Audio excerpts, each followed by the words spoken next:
Fumiya, how are you? Hi. Welcome to Osaka. Oh. Can you see the castle? Dark. It doesn't dark. In Tokyo, it's dark. Yeah, we're right ahead of you. Like what? How many minutes? 20 minutes? How many minutes ahead or behind? We're behind. You're ahead of us. You're in the east. About 20 minutes ahead of us, I think. Well, let's see. No. Check. Look at your smartphone app. Investigation that uncovered the data. Sorry. 200. Stop that. Do you have an iPhone? No, I don't. Do you have a weather app? Do you have a weather? Do you have a weather app? Yep.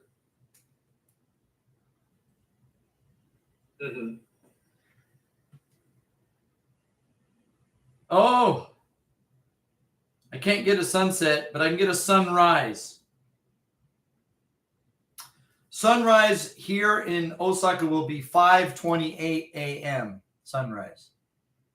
Oh. How about Tokyo? I don't know how to. Just the weather. Just the weather app. Weather? No. I was close. It's 5:10 a.m. in Tokyo. So you're 18 minutes ahead of us. All right. So I'll start again. So here we are in Osaka. Tomorrow's sunrise will be 5:28 a.m. Oh, yeah. Okay. But Tokyo is. Tokyo. Tomorrow's sunrise will be 5:10 a.m. Oh. That means you're 18 minutes ahead of us. Yeah. So the sun just set for you, and about 18 minutes later, it's going to set here. So yeah. Kind of nice. Do you have any questions before we start? No questions. Okay. I'm very curious about your karaoke night. Did you have a good time? I sang. Okay. Yesterday. 2 days. Did you write about it? Okay. Yes. I wrote. Yeah. Okay. Okay. I gotta have this over this way. Good. Let's check it.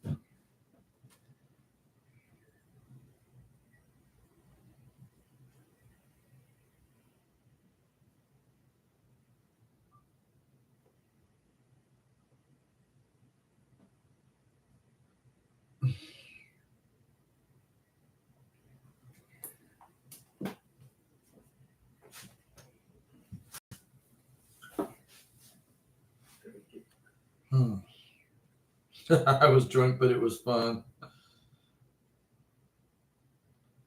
I don't drink alcohol when I'm singing. Hmm? I drink hot tea. I don't drink alcohol when I'm singing. I didn't say no, so I. No, enjoy, Fumiya. Enjoy yourself. Yep. Yeah. Yes. No, I'm really concerned with my voice, and if I drink alcohol, I can't drink cold drinks when I'm singing. And the hot tea with honey, it helps my throat. So. Mm-hmm. But I have a good time. Yeah, that's the idea.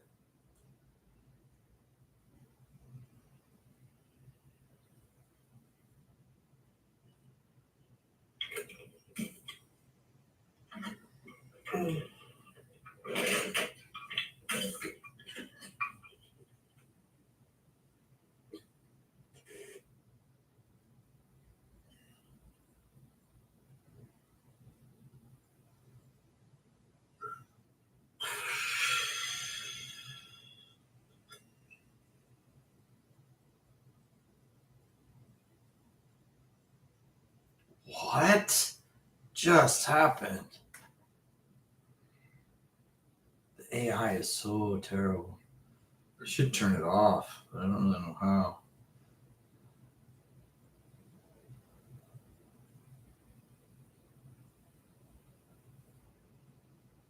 Duh, why is it doing that? Mm-hmm. Mm-hmm.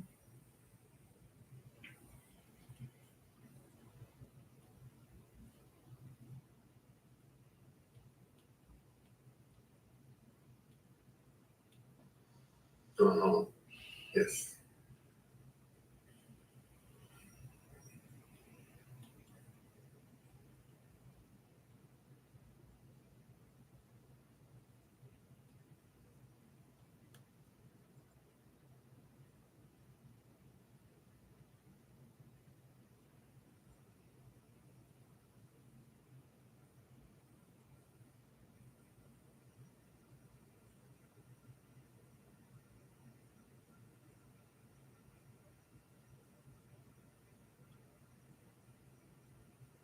Oh, there was one girl and one boy working.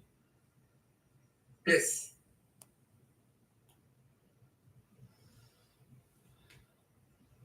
One girl, Where is my pencil? a little. There it is. More. Why is Apple software so buggy?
That's better.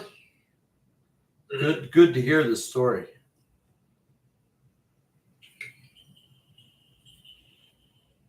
I was worried that you couldn't find a place. We were discussing last time about trying to find a better bar, but you might have to go to Roppongi or someplace far away. So I'm very glad that you found a place. Yes. Did you receive it? Oh, yes. Okay.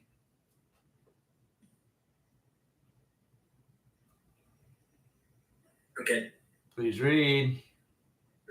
Yes. Thursday. Thursday. Hmm. Thursday, August 28th. We know your name. After school, I went to a karaoke bar in Akasaka. Is Akasaka near your campus? Yes. What about your apartment? Is your apartment near there also? Apartment? I don't know where you live. Do you live in a house? Do you live in a cave? House, cave? I don't know where you live, Fum. That's why I'm asking you, Fumiya. You said your school is near there. Yes. But what about the place you live? I live. No. Akasaka is far away from my house. But it's near the school. It takes about 1 hour. So it's not near. Oh, I see. So Akasaka was better than Roppongi, or how did you find this place? Wait a minute, the bar near my house was so bad. Oh, okay. So you had to go far, but that's okay. I All right. checked Akasaka. Yeah. Near Akasaka karaoke bar. Okay. And review was in English. Oh, okay. All right. Nice. Okay. I checked and tried it. Okay. All right. Keep reading. Okay. Akasaka. I was a little worried because the bar near my house was so bad. Yeah, but that story last time was pretty bad. Yeah. But this bar was much better. Good. The guy, The guy and girl. The young guy and girl. The guy and The young. Young guy. The young. What? Start again, please. The young guy and girl walking there were very nice. I wanted to talk with them, but I couldn't say what I wanted to in English. They were not Japanese? Yes. No. They they can speak Japanese. They were not Japanese. Do you know what countries they were from? Maybe the guy is American or Australian. Okay. So they were not Japanese. The staff was not Japanese. Yes. Interesting. Yes. Interesting. And, yes. So the girl is. I think the girl is Spanish. Okay, yeah. So they were not Japanese. Yes. Okay, but how was their Japanese? Could they speak Japanese well? Japanese. It sounds good. It sounds good. All right. She speaks Japanese good. Okay. Speaks well. Okay. Speaks today. Yes. An hour later, it was full of customers. When you first arrived, were you the only customer? One customer. Oh, okay. But Yes. after an hour, it was full. Yes. What time was this? About 8 p.m. Okay, that's nice. Yeah. They said happy birthday because to him Uh-huh. because it was his birthday. And they knew his birthday, so these are regular customers. That's nice. I think so. Well, a place with regular customers is always better. Yeah. It wasn't going to drink. I. Okay. I wasn't going to drink, but we drank more 3 glasses of. More than my mistake, Fumiya. Sorry. More than. Okay, more than 3 glasses. Can you spell glass? Can you spell it? Glass. Can you spell glass? How do you spell glass? Is it mistake? I will ask you, how do you spell glass? G R Nope. A Nope. S Nope. S. Try again, please. G R Nope. A. Nope. Try again. L. Yes. Yes. Okay. G L A S S. Yeah. Sorry, I missed it. Glass. Yeah. Okay. More than 3 glasses. Glasses Yeah. of tequila. It was drunk. Who? I was drunk. Yes. I was drunk, but it was fun. Yep. We drank more than 3 glasses. Yes. Let's shot. Let's have a shot. Have a shot. Yeah. Yeah. Let's have a shot. Shot is a noun. So you have a shot. Have a shot. Yeah. Do you have questions here?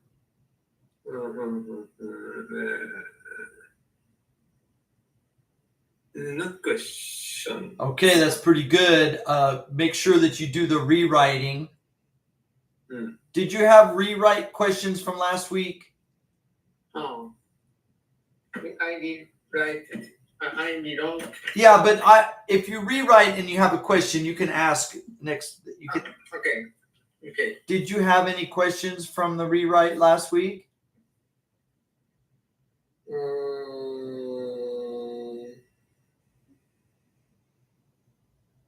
No, I don't have. Yeah, okay, Fumiya. Just remember that if you're doing the rewriting and there's something that you don't understand, you can highlight.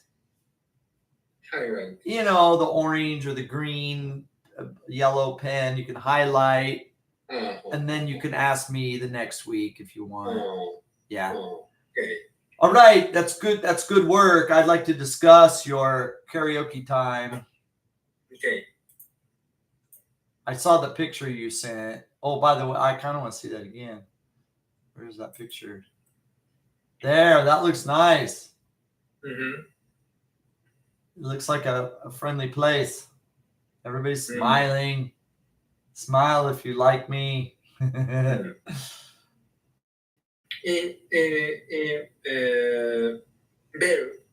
There is bear. Don't ring the bell. So once. Did you ring the bell? One of them doing the bell. Oh my God! You know what that means? Don't ring the bell. That's how a shot. that they pay. The person who rings the bell has to pay. Maybe. No, it's not maybe. It's not maybe. That's the rule. Ring the bell means you pay for shots. Don't. Only dumb people ring the bell. What's the bell? Oh, guess what? You have to buy everybody a shot. How much does one shot cost? at that day. I don't know that day. I Hmm? just how much does a shot cost? You said you had 3 shots. I don't know. I don't know. But I paid only beer and one cocktail. But what about the tequila? I don't know. Actually, Do you mean somebody else paid for your tequila? I don't know. Maybe. You had a really good time. You can't remember. I That's I okay. can't understand what the payment. Yeah, is. okay. Yeah, drinks in Osaka are around 500 yen, free karaoke. Shots, I'm not sure what a shot is. I'm not sure how much a shot costs. Maybe cheaper. Mhm. I'm not sure. Sometimes the house buys shots. Mm. Sometimes the house buys shots. It cost two yen You paid 2,000 yen for the night. at night. That's pretty good because if you go to a Japanese snack bar, you pay just 3,000 yen for the cover charge plus drinks. Yeah. So that's pretty nice. That's a pretty good time. Tell me more about the music. Okay. I want to talk about Sia. I'm sorry? Do you know Sia? Oh, yeah, I know her. Were they singing Shia songs Yes. in the bar? I love it Okay. because she's her song is something get to me. Well, it's very popular music. And the people, my problem is I sing old music and sometimes the people don't know the song and it's not exciting. So if I want the crowd to be happy, I have to pick new songs. If I sing old songs, then the people are not so excited. So I have to learn new songs so that the crowd has a good time.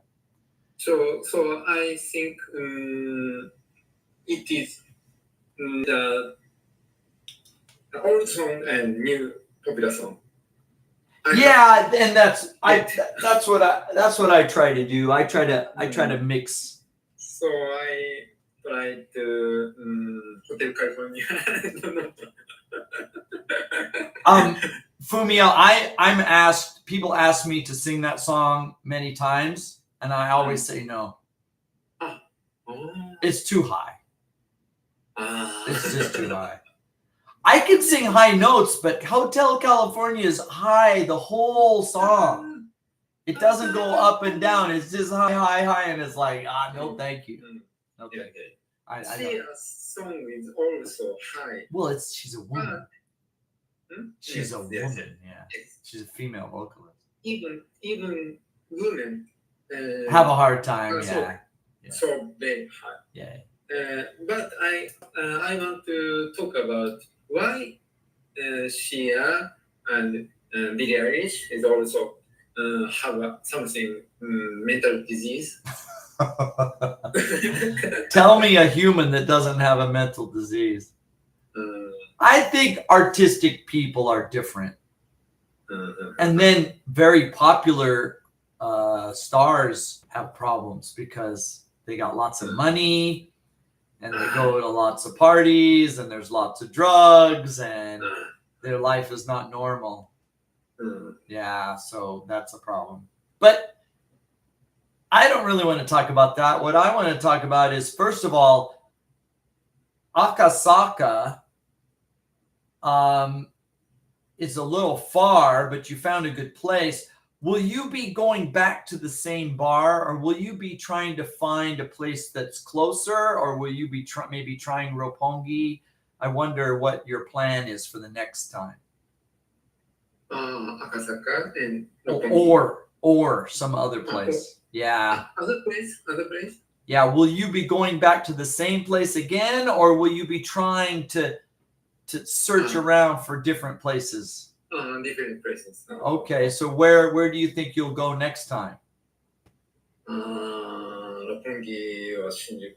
Okay. Yeah, just make a mental list. You know, you find a place and you give it a rating, like 5 stars, 4 stars, 3 stars. You put it in your mind. You go to another place. Oh, this place is worse. I'm not coming back. Oh, this place is better. Or this place is kind of the same. Maybe I'll go back and forth to these 2 places. You know, you build it takes time. It takes many weeks to build a nice venue list. But I think if you try a few different places. Did any... Yes, go ahead. I'm I listening. went to near my. I went to karaoke bar near my house. The first one? It is yes. Well, that goes on the blacklist. That's yeah. But another place. Ooh. Another place. But there are only Japanese people. Yeah. So I stopped.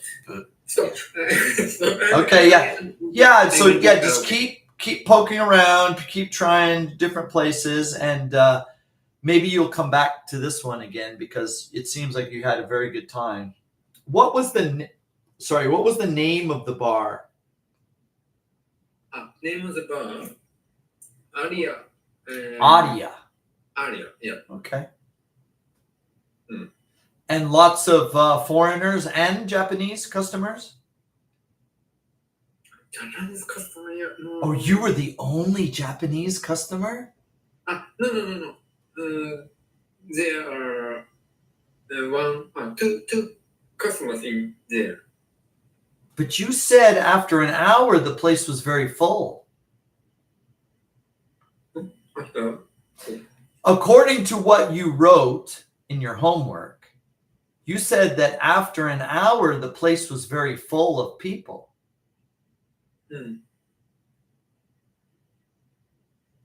Do we need to look again? Can you look at your homework? It says after an hour the place was very full. Very full. Place is very And full. I'll just read it to you again because you might be confused.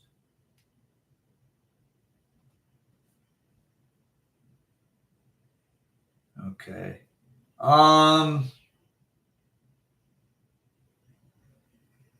Hang on. I'm finding it here. An hour later, it was full of customers. Yes. Okay, how many Japanese people? 2 Japanese people. Only you and 1 other Japanese. 3 Japanese people. Oh, including yourself. Okay. Yes. And all the customers were foreigners. Yes. Were people singing Japanese songs also? No. All English songs. Yes. Nice. Was it Damn or Joy Sound? Damn. Okay, so there are 2 major types of karaoke in Japan. Damn and Joy Sound. Damn, Joy Sound. The karaoke machine. There's two major brands of karaoke machine. Karaoke machine. Yeah. Was it Damn, D-A-M, or Joy Sound? How to say that? How to say that? YouTube. Oh, it was YouTube karaoke. Yes. That's the best. That's the best. YouTube. Mike. That's YouTube karaoke is the best because many times it's the original music. It's the original guitar players, drummers, artists. They just turn off the vocals. Yeah. Some of the YouTube channels are not so good, but some are very good. That means you can do your research at home, find the YouTube karaoke song that you want, and then when you go to the bar, you can find the same Yeah, I prefer the YouTube karaoke. I'm very tired of Damn and Joy Sound commercial jazz rack karaoke. I'm so tired of it. Yeah, that's nice. The YouTube karaoke's are the best. But not all versions are good. So when you find a song, you might have to listen to a few different ones, and then you find the one that you like the most. When you're looking for a YouTube karaoke song, are you okay? Well, yeah, when you're looking for a YouTube karaoke song, there'll be many versions. And you might have to try 2 or 3 versions before you find the good version that you like. Do you understand? Okay, let's see here. If I go to my YouTube here and I say something like House of the Rising Sun karaoke. There are many. Stop that. Why does it automatically start? Notice there are many versions of the same song. Some are good, some are not. And you might have to find the one. This one isn't even karaoke. Which one is it? This is the original band playing. It's not even karaoke. It's got a vocalist singing. So when you're doing YouTube karaoke, maybe this one, maybe you like this one. They're going to be a little different. Same song, different versions of the song, depending on the fan that made it, the YouTuber. YouTube karaoke. Yeah. So this bar was a YouTube karaoke bar. Yes. Yeah. So what you can do is at home, if there's a song that you want to sing, you go to YouTube and you search for your favorite version.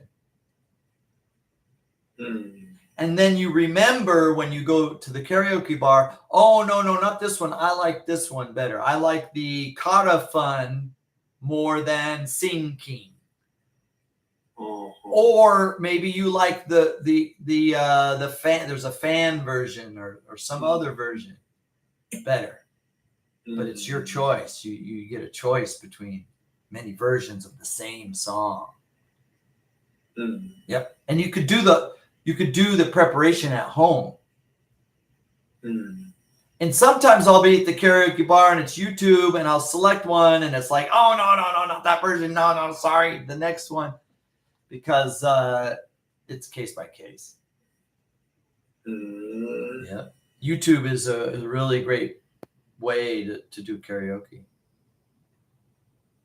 Also, the way that the words are displayed on the screen is different. Sometimes it gives you lots of time. Sometimes it gives you a little a bar that shows you that you get ready for the next line. Sometimes it's just surprise. I'm like, oh, I don't know. Next, try a different one. Because some YouTubers don't do a good job. Some do, some don't. It depends on the YouTuber. Yeah. Do you understand? Do you have a question? Karaoke type. No, it's not type. It's a channel. These are YouTube channels. Channel. These are YouTube channels. Yeah, there you go. The same song will have many versions, many different versions of the song. Some are good, some are not. I tried it. Yeah, it's a good, and then you can practice at home before you go. Yeah. When you were at the bar and people were singing and you were listening, could you see the lyrics on the screen as they were singing? Yes. I think that's a very good way to study English. because I try to Sing along. Japanese karaoke box alone. No. The Japanese karaoke box has katakana. I do not recommend the Japanese karaoke box. I'm talking about now. What? Fumia, no, that's not the point. That's not my question. Oh. What was the bar's name again? The name of the bar. What was the name of the bar? Anya. Okay. And it was YouTube karaoke. YouTube karaoke. Yes, YouTube karaoke. Yeah. So while the customers were singing, could you see the words on the screen while they were singing? That's a really good way to study English. I wrote see a song. That's not what I'm asking. No. That's not my. You were writing notes in the bar? Yes. No. In my house. I practice. No. Fumia. Uh-huh. There's screens. There are TV screens inside the bar. Okay. Yes. And the people are singing. And the words to the song are coming up on the screen while they're singing. Yes. That's a very good way to study English. I should. No. Eh? Okay, Fumia, we are speaking now. Oh, yes. Do you see the words in the air while I'm speaking? Are there words floating around my head while I'm speaking? No. It's very difficult to understand what somebody's saying when you can't see the words. But here you are in a bar, people are singing, there's big TV screens everywhere, and the words are written on the screen while they're singing. I can't sing Huh? because I. That's not my question, Fumia. That's not my point. You are in the bar. Yes. People are singing. Yes. The words to their song are on a TV screen. This is a great way to study English. Only look at this TV and. No, you're listening to the music at the same time. Oh. Right? This is Yes. multimodal English. You're seeing the words, you're hearing the words, you're watching the people, you're having a drink, you're enjoying. It's an enjoyable experience. This is better than a classroom. I think.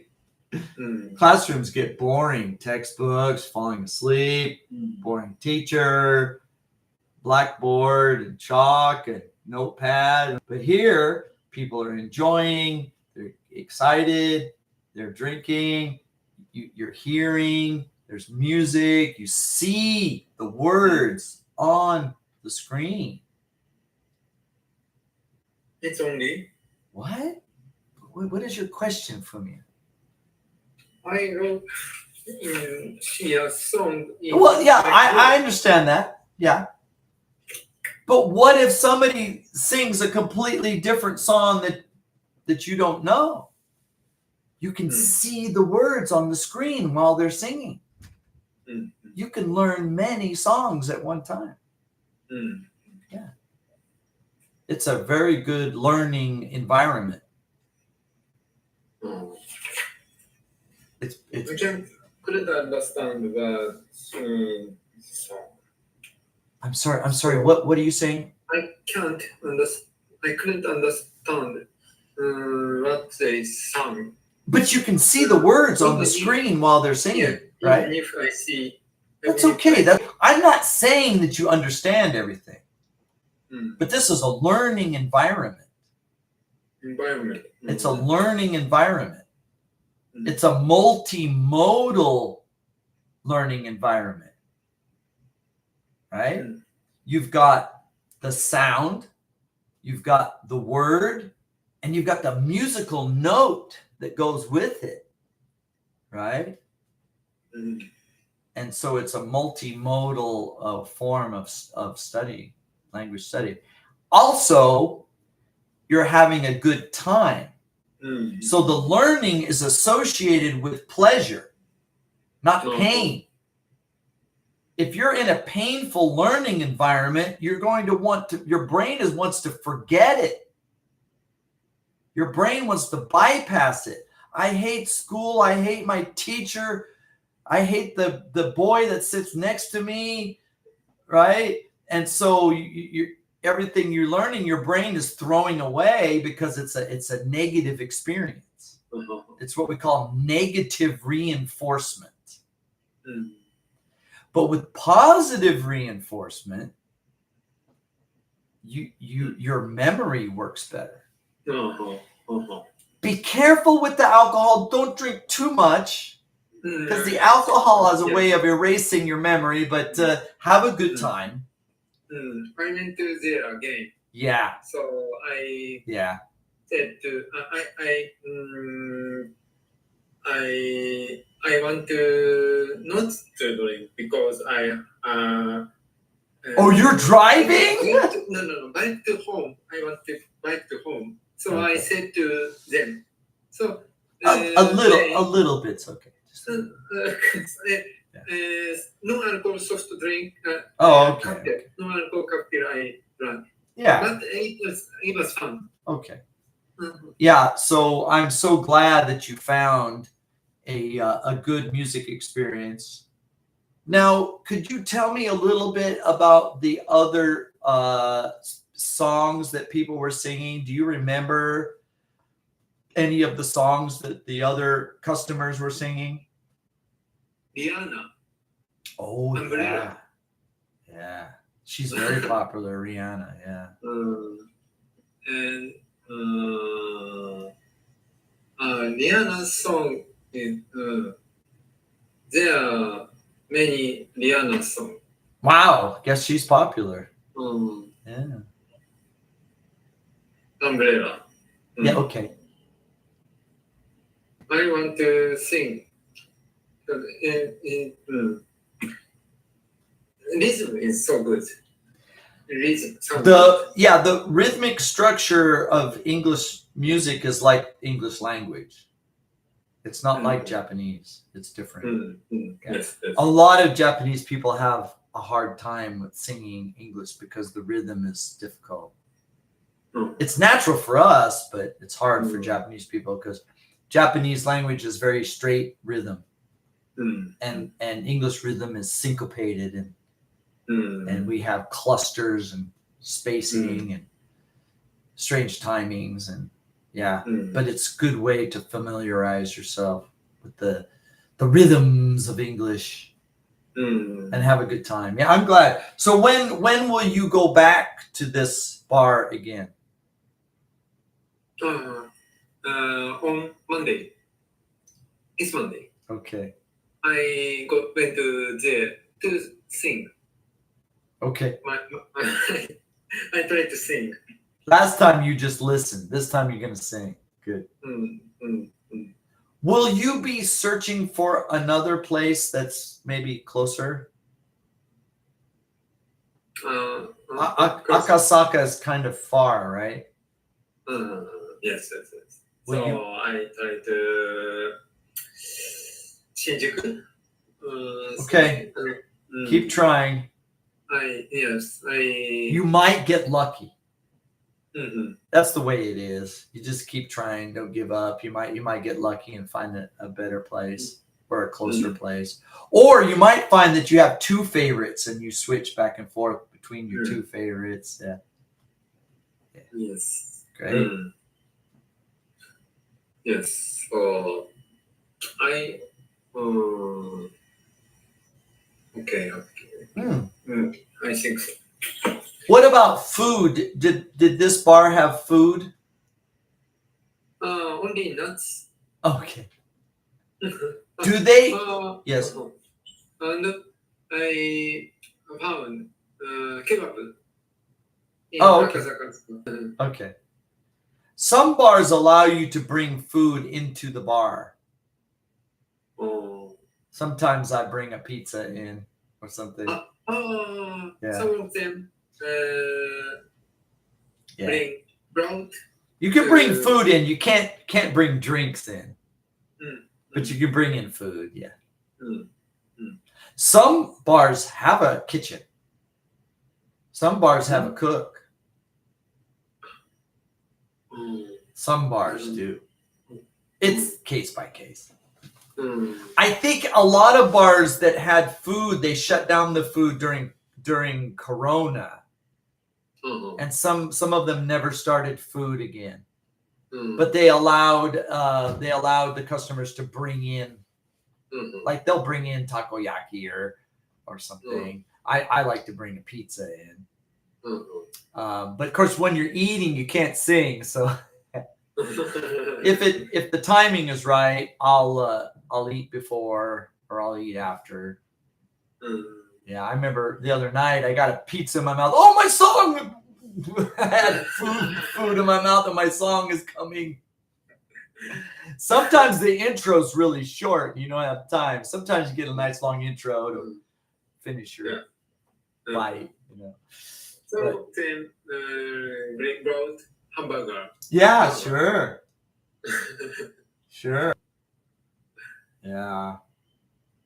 I used to live in the countryside of Japan. I used to live in a place called Kameyama. Oh my gosh, it was so. There were 2 foreigners, me and my roommate. We were the only 2 foreigners in the whole town. It was so boring.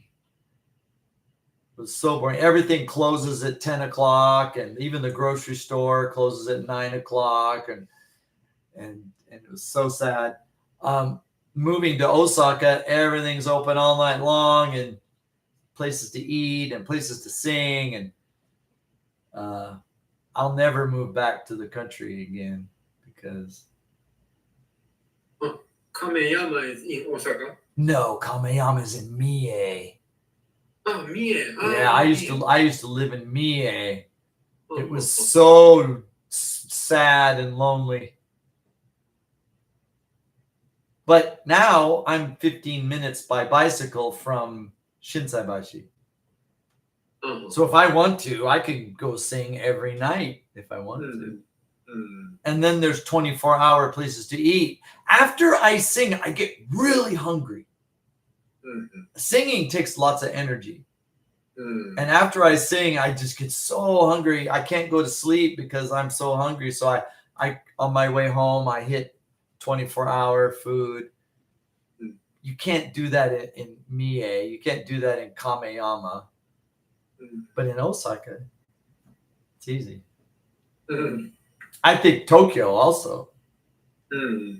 Lots of late night food and drink and music places. Kameyama is so lonely. Oh, it's lonely. 6 months. 6 months. 6 months. Then I moved. I moved to Osaka. Yeah, and I stayed. Yeah. So I've been to Mie, to Ise. It's a nice holiday, but I wouldn't want to live there. Yeah. Living here is so convenient. Of course, Tokyo is even more convenient. Convenient, yes. Yeah. I'm glad you found a new way to study English, a new motivation. I think over time, it will help you in many ways. It'll help you with vocabulary. It'll help you with idioms. It'll help you with listening and pronunciation too, because the sounds in the song are like the sounds when we speak, not like Japanese, but like English. Yeah. There was a nice young girl in the bar, I wanted to talk with her. In English. So But she could speak Japanese. Yes, yes, Japanese. Okay. But I want to talk with her in English. But I can. It is not bad. Take your time. Take your time. You know, you might meet a tourist that wants to practice Japanese with you. That happens. Oh. Yeah. When I meet Japanese people, they want to practice English. And I don't want to, that's my job. I don't want to do that. I don't want to give them a free English lesson. I just want to sing. But they want to practice speaking English with me. But maybe you'll meet a foreigner that's in Japan and they want to practice their Japanese. Yeah. So. Yeah, you can meet many different kinds of people, tourists and expats like me, and other people, and of course the music experience is a good way to improve your English. I think it also improves your mood, because I think maybe you study too hard, you work too hard. You need a little fun in your life. Did you tell Professor Yamamoto about your karaoke English experience? Did you talk to her? I talked to her. Yeah, okay. Yeah, I think she'll agree that it's a good way to study. Yeah. Yes. Okay. I want to sing another song. I want to find something popular sing. You will be introduced to many songs that you never knew before. When you go to these bars and there are foreigners there, they will be singing their favorite songs. And many of these songs the Japanese have never heard before. It's a big world. There are so many different types and songs and around the world that are popular. I have some of my favorites. And this happened to me last night. I will sing a very minor song. And one of the people in the bar will say, I love this song. They're just so excited because they've never heard anybody sing that song before. So it's a very great way to make a connection with another person, because the two of you like the same song, even if it's a minor song that's not popular. Yeah. That was fun. Because I sing the songs that I want to sing, not necessarily what the people want to hear. And if one of my favorite songs is popular, or just one person in the bar says, this song I love this one, nobody sings this song, and then I'm the one singing it, they're so excited. Sometimes they'll buy me a drink, right? Or they'll just talk to me. They say, where are you from? That kind of thing. So it's a great way to make friends. Yeah.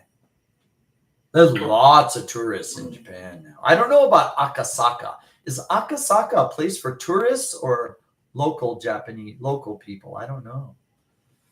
There are a lot of tourists. Yeah. So you said the bar was full after 1 hour. When you say full, how many people in that one bar? Did you know about how many people? 6 or 7 was. So it's a small bar. Yes, small bar. That's okay. Small is good. Yeah. So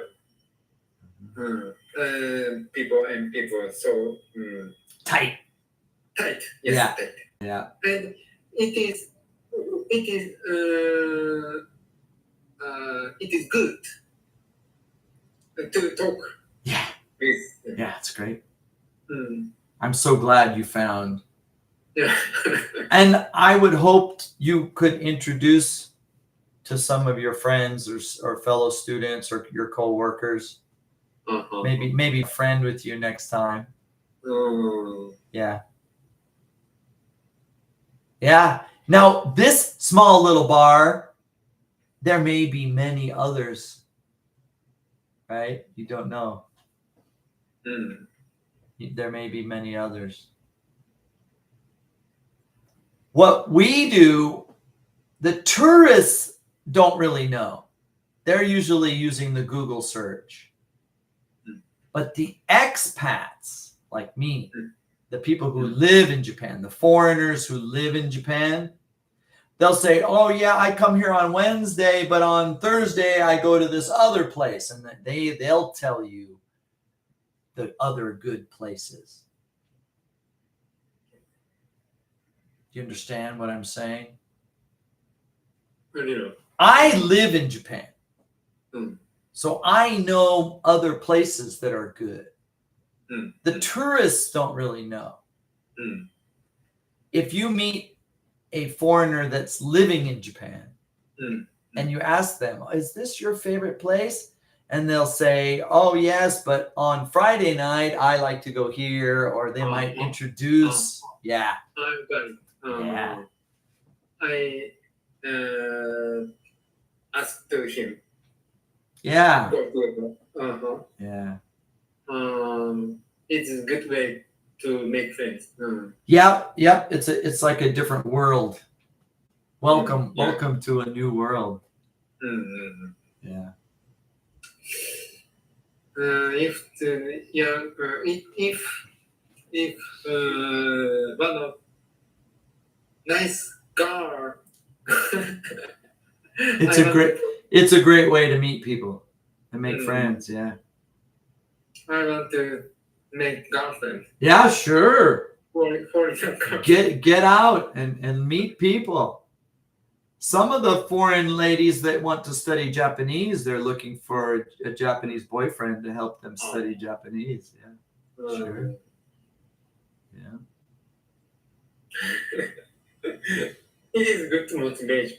It is good motivation. Did you have a vocabulary list from the music yet? Not yet. Not yet. Maybe next time you can have a short list of new words that you can get from the music. There's two ways you could do it. You could either write down some of the new words, or you could write down the names of the new songs that you learned. New songs. Yeah, well, the easiest thing to do is when the song comes up, you take a screenshot of the karaoke screen with the song name. I took pictures. Oh yeah. Yeah. It's moody song. Yeah. Sorry song, but it sounds good. Could you find the song on YouTube later? No. Well, now this is what you do. Let's say you hear this great song, the title's already gone. You're like, what was the title? I don't know. But if you see the words, if you put those words in the Google search, the Google will know the title. The Google will know the title of the song. Yeah. So smooth, and so slowly, and take it easy. Yeah, this is an Elvis. This is Elvis. Elvis. Take my hand. Yeah, that's an Elvis song. Yeah. Was that your first time? Yes. Your first time hearing this song? Yes. That's a classic. That's a classic. Most foreigners, most English speakers know this song. Oh. Yeah. Yeah, that's a classic. But Japanese, especially young Japanese, don't know Elvis. Elvis was popular in the 50s, so. Actually, my generation's too young for Elvis. But, my parents' generation, they knew Elvis very well. Yeah. Good music. Mm. Fumiya, congratulations. Welcome to a new world. Oh, I'm looking forward to hearing more of your stories. okay. Do you have any questions? No question. Good work today. Very good. And if you do have any questions, please send me a message. Okay. Next week, same time. Okay, same time. Thank you, Fumiya. I'll see you then. Thank you so much. All right, take care. Good night.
Oh, goddamn Google.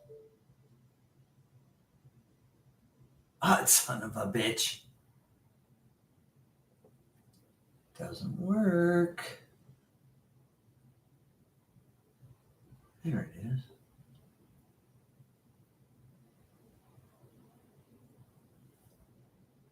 There he is.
There you are.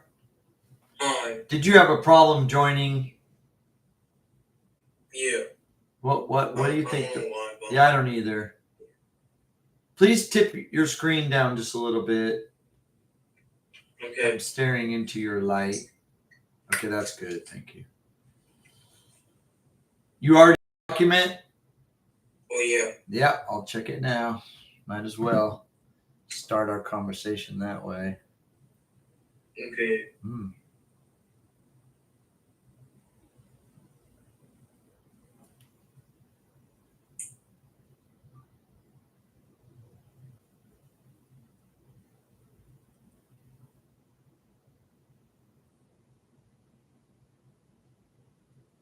Wasps.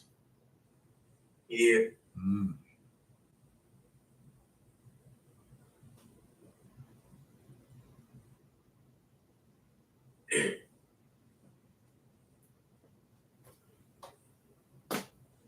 Version. That's interesting. Yeah. It's not right, but it's interesting. Oh.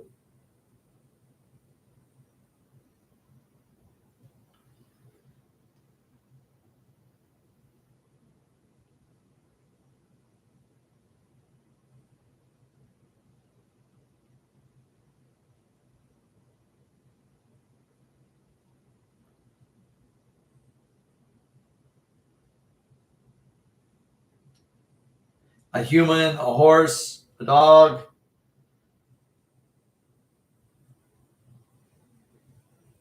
Oh. I'm going to add something here. Okay.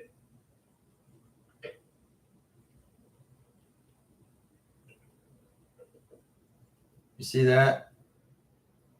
Oh. Yeah. Yeah. The honeybees lose their stinger and die. They can only sting once. They're like a kamikaze. Oh yeah. They're the kamikaze of the animal world.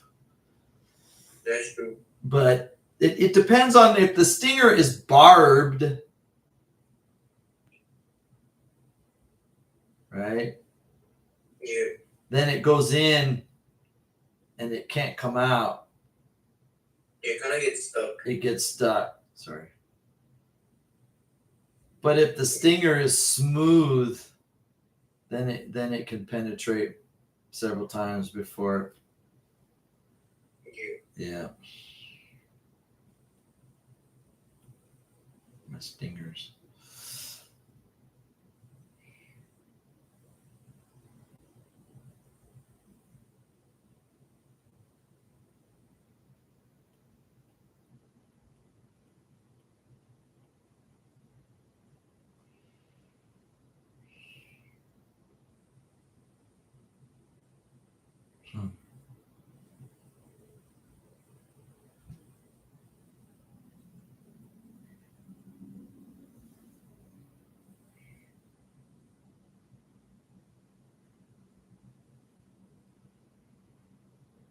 Mm.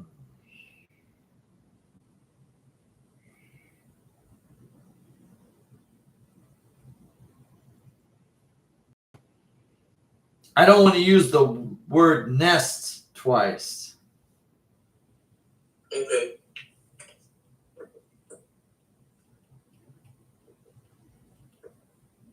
How about that? Oh.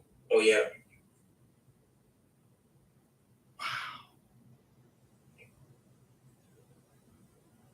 The Japanese giant hornet. Yeah.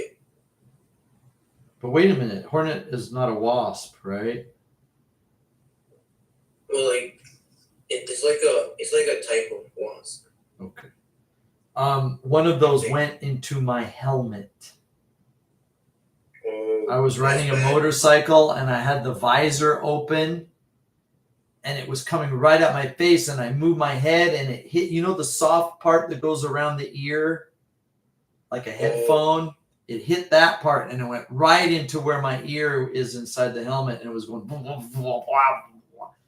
And I was on a big motorcycle too. Damn.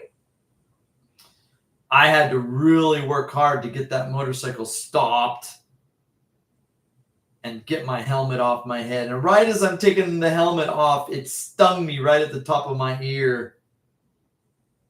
Oh, That's at least probably, it wasn't like. well, there's not a lot of blood flowing there, right? That's probably why I was okay, because it just Yeah. made a big lump on my ear. It didn't kill me. That was lucky. Yeah.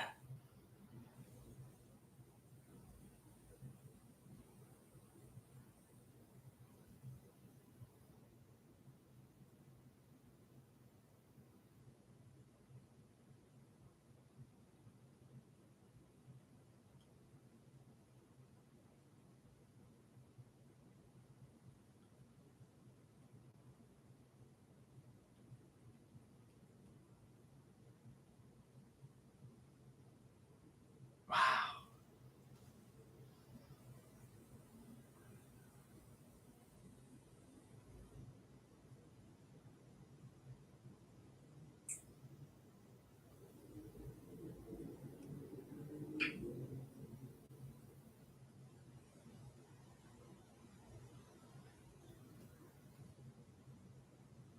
Questions? No, I'm good. You I got got it. I heard it. Yeah.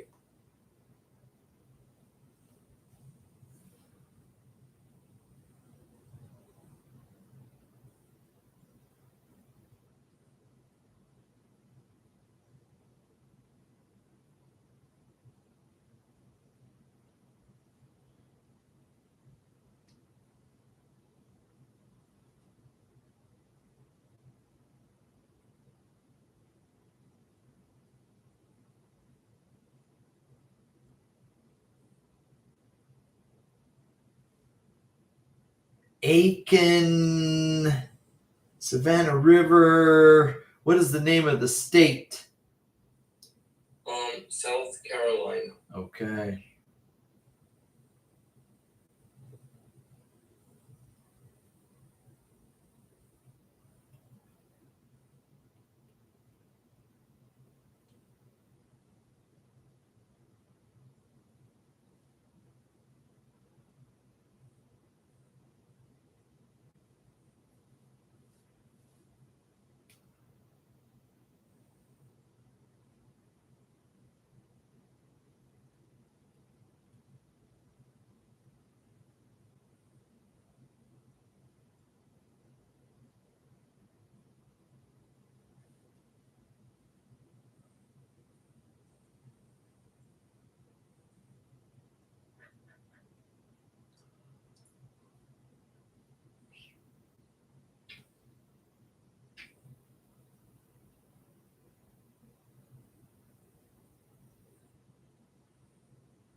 Oh, here's your English lesson.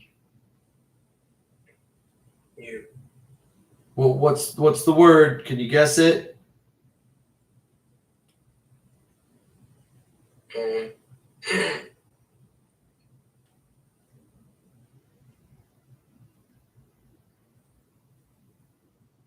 Um, attacks. You tried. Oh. Alright. Yeah. Oh, yeah.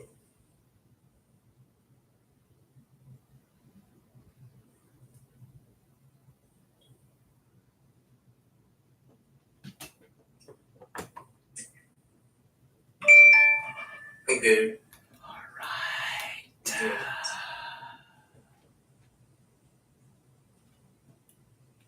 One moment. Oops. You received it? Oh yeah, I got it. Okay.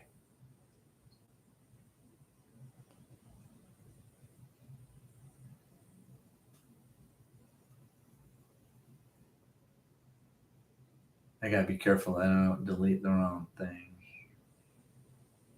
Yeah. Something's running in the background. It's heating up my. Okay.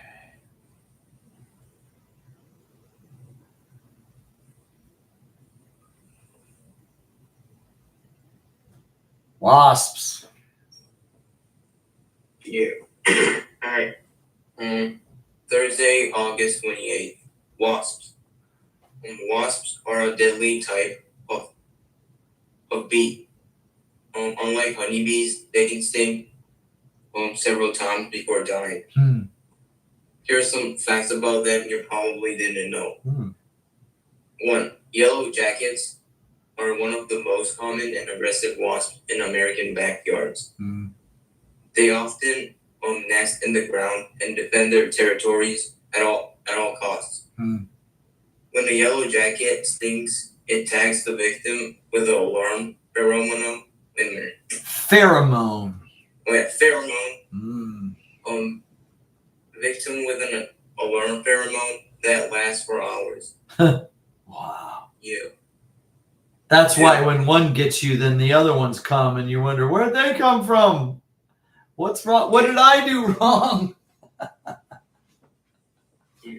You are the enemy. 2. The Japanese giant hornet is the biggest hornet in the world. They can grow up to 5 centimeters long, and people say that their sting feels like getting stabbed by a hot needle. Yeah. Can you imagine having one in your helmet? In the ear space of your helmet?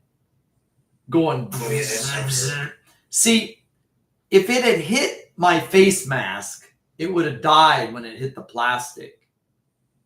Oh, yeah. But it hit the soft part that goes over my ear, and it went inside. And was going trying to get out. Normally, I could get my helmet off, in 2 seconds. But when you got a bee buzzing around in there, you're kind of in a panic. Yeah. Questions? No, I'm good. Okay.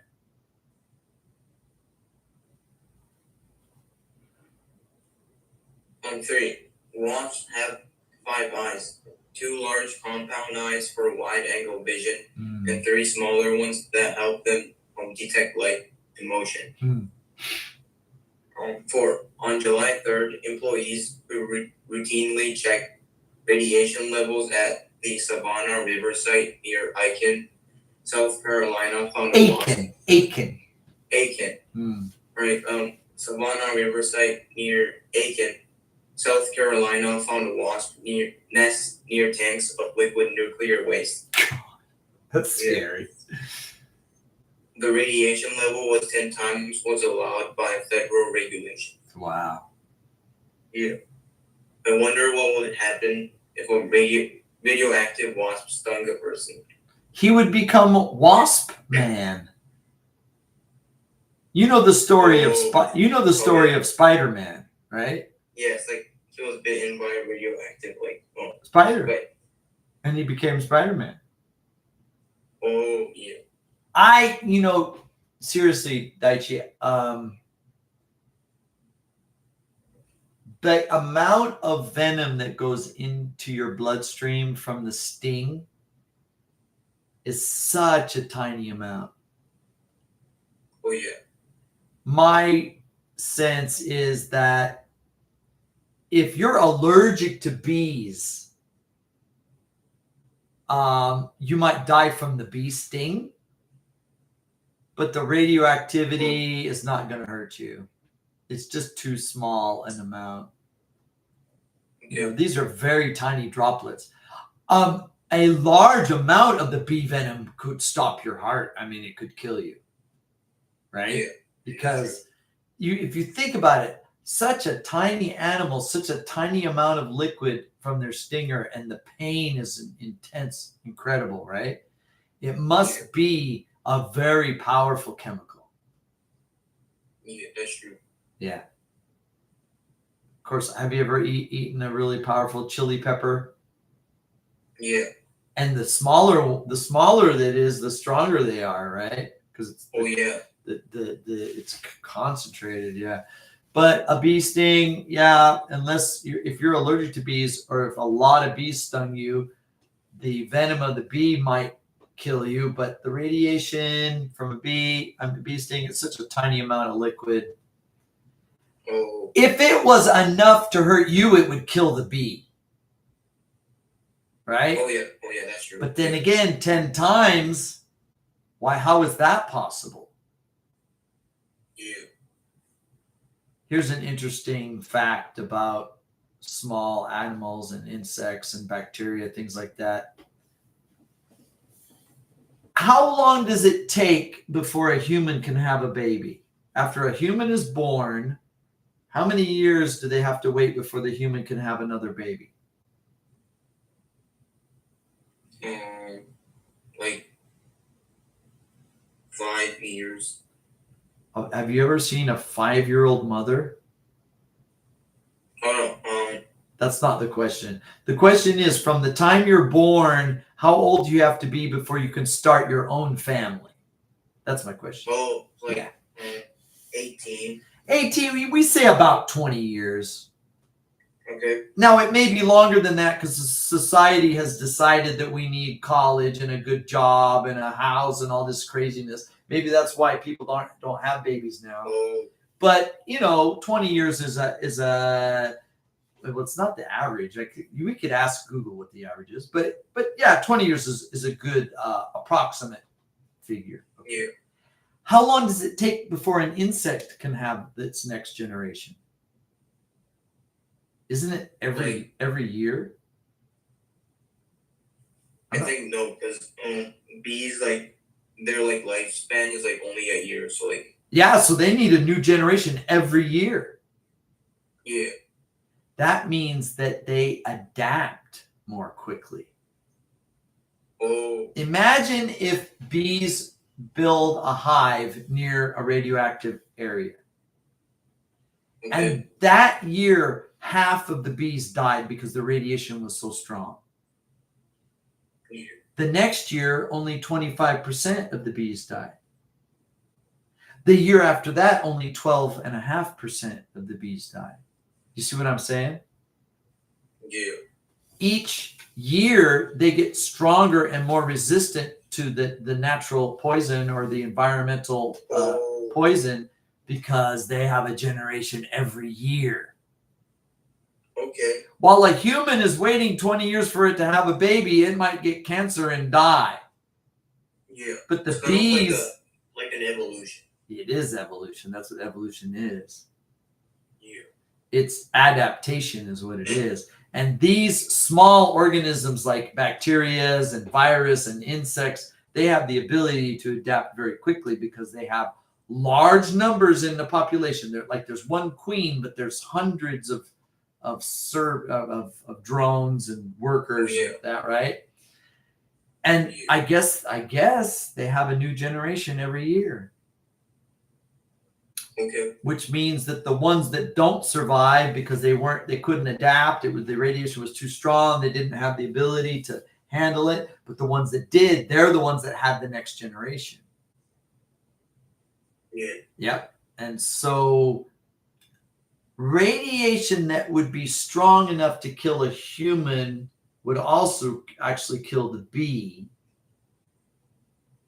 But who knows how many generations have been living in that Savannah River site. That's true. Maybe it could make a human very sick because they're immune to it. You wonder. Oh yeah. I don't think they become like Bee Man. I don't think they'd get superpowers. I think they just get sick. That's a sad thing. You think, oh, radiation, I'm Superman. No, sorry. Yeah. Do you have any questions? No, I'm good. All right. That's good work.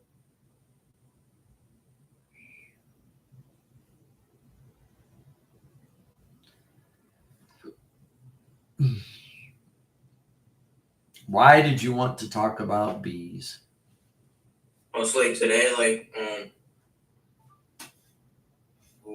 there was like I think it was like the Japanese giant hornet, and it was like actually big.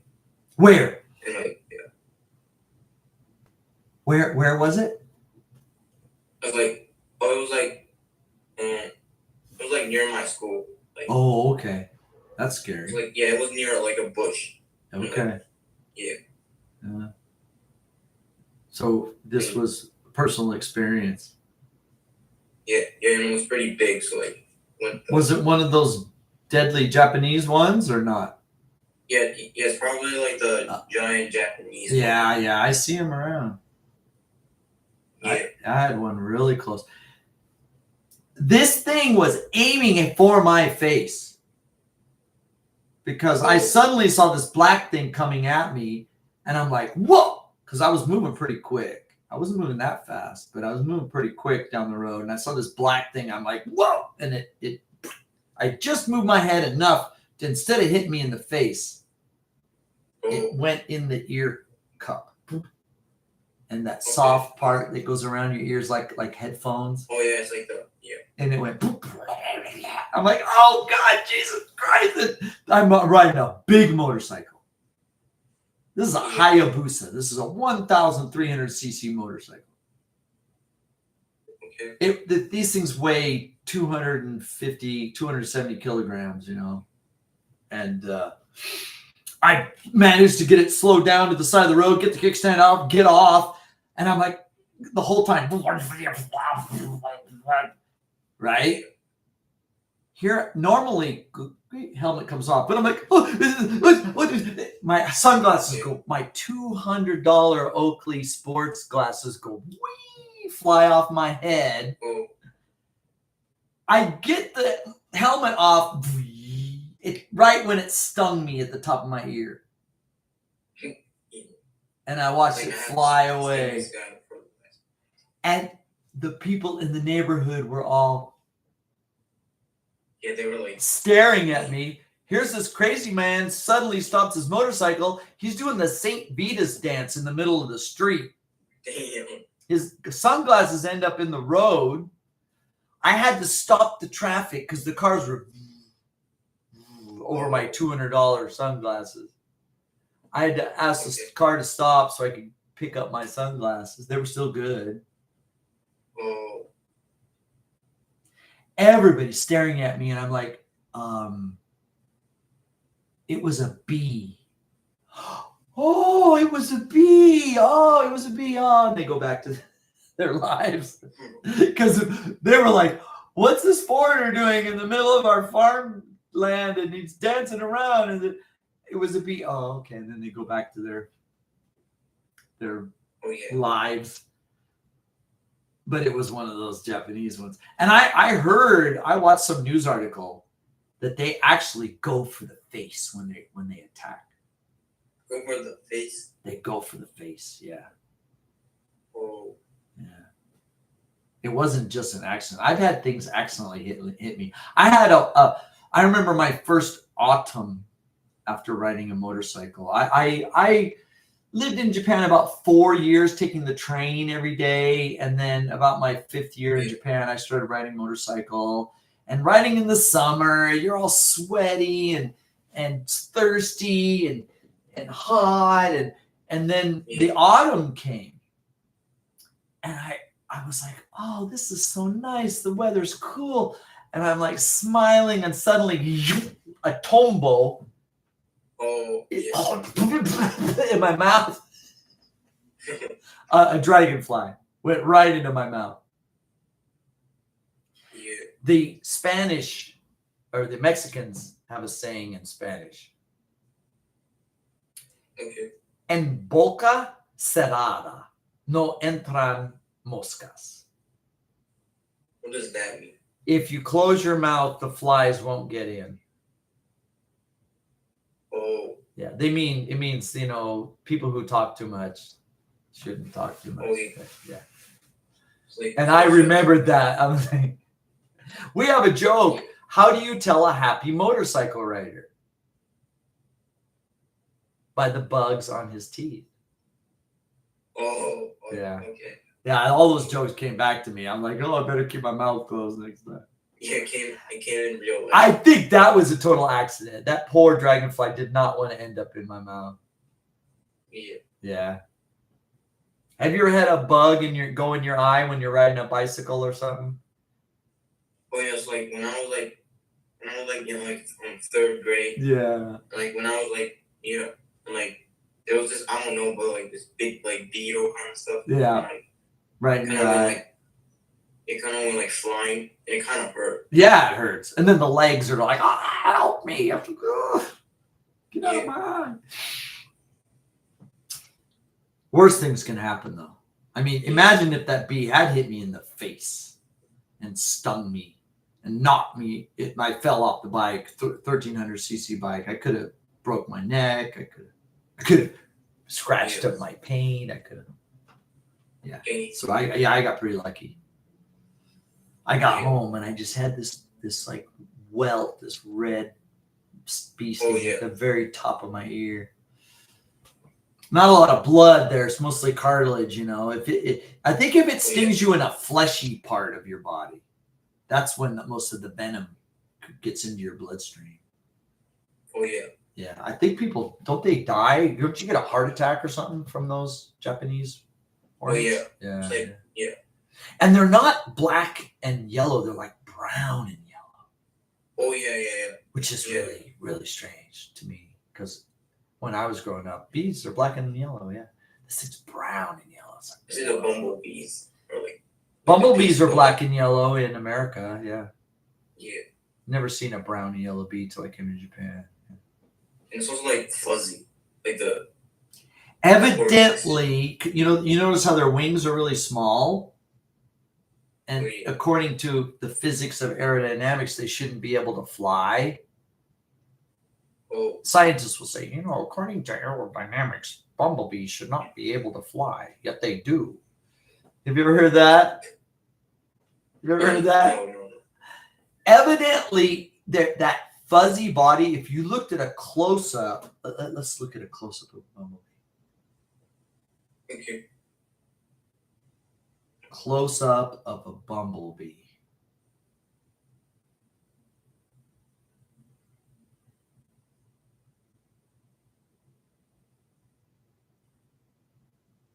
I want to see the way. Like a microscopic. No, the thing is that the hairs on the bumblebee, the way they're designed, or the way they grow, they actually channel the air around its body so that it helps it fly. Oh. Yeah, the fuzziness helps it move through the air. Oh. So the wings can be smaller. Because if it was a smooth body, it would need bigger wings. Oh yeah. Yeah. That's why like they kind of like fly slow. I'm sorry. Compared to, like, they kind of like fly like slower. They bumble. To, like, they kind of. Yeah. They don't have a lot of directional control like other. I think the dragonflies have the greatest directional control. Oh yeah. Because they have those 4 wings. They have two sets of wings, and they vector around because they're looking for a target. Oh yeah. They're looking to eat. They got a big mouth on them, and they're looking to eat another bug. And they got like a 98% kill rate ratio. They're amazing. The dragonflies. Those 4 wings, allows them, and that tail keeps them aerodynamic like that. Keeps them pointed into the wind. Pretty amazing. It's like a plane. More like a helicopter kind of thing.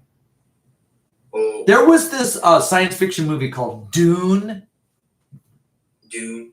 Do you know this? Oh, it's like the desert. Like, yeah. And did you see their flying machines? They had like these giant dragonfly things that they flew around. Oh. It's pretty cool. I think It's a great movie. If you get a chance to watch it, you should watch it. I think I watched it before. Yeah, make sure you watch it in English. I think, I was watching this documentary about bees in Australia. And Australia, like everything. well, no. a lot of places around the world have had problems with their bees dying. Or like the blue bees. No, what happens is the bees get infected by a mite that lives on their body, and it sucks their blood, and the mite sucking their blood carries a virus, and it destroys the hive. Oh. And beekeepers around the world have been hit by these mites that get in the colony. And because it's an invasive species of mite. And then there's been beekeepers and the farmers need the bees to pollinate the flowers for their fruit trees and their crops, right? Oh yeah. And then of course the beekeepers want to, because they sell the honey. They don't just sell the honey, but they bring hives to the farm during the flowering season to pollinate the crops, right? And if their bees die, they have no more job, and then the farmers don't get to pollinate, and their crops don't germinate, don't grow. So many countries have been dealing with this, but for many years, Australia's been, oh, we're fine. We don't have to worry. We don't have this problem. And then one day, a few years ago, suddenly they got this problem, this outbreak of mites. These little they're little like ticks that live on the bee. Yeah. And they tried to stop it. They were destroying hives and they were burning crops, and they did their best, but it just got out of control. And then they eventually had to find a way to live with it. Oh. And they've come up with ways. They found out that if they let natural bees, not the imported bees, but the natural bees do more of the pollinating, they were able to resist the mites more than the commercial foreign bees. I think it's the European bee that they use. Oh. The honeybee is originally a European strain, I think, if I can remember correctly. Yeah. So they were allowing them more of the indigenous native Australian bees to do the pollinating.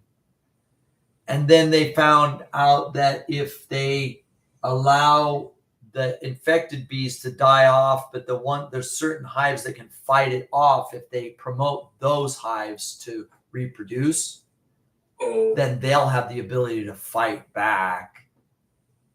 And so they've been able to come back with, like working with nature instead of against nature. So that's good. Yeah, it's a struggle. Life's a struggle. Yeah.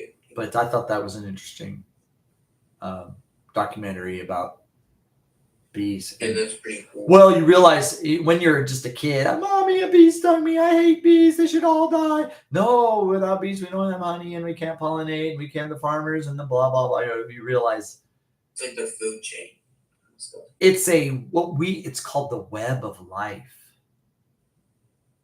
It's like a network. The web of life is so complicated. You can't just eliminate one section and think, okay, now we're good. But no, you've destroyed other sections because the web's interconnected. Right? Oh, yeah. Yeah. Kind of makes sense. Yeah. Yeah. The web of life. Yeah. It's like one time, like I'm listening. Go ahead. Like one time, like when I was like in the U.S., like we were I was in like a school bus, and like there was a yellow jacket in the bus. Yeah, in that's the bus. Scary. Like everybody was like freaked out. So like yeah, I can imagine. So everybody just like went on like the other side. Yeah. They had to like stop the bus. Like, it could be. Imagine if the driver got stung while he was driving. Oh yeah. Yeah, you crash and die. I mean, that motorcycle rider, one gets in his helmet, only he dies. But a bus driver, he could kill a whole load of school children. Yeah. But nothing happened, so you were good. You were cool. Yeah. Nothing happened. Don't panic. Stay calm.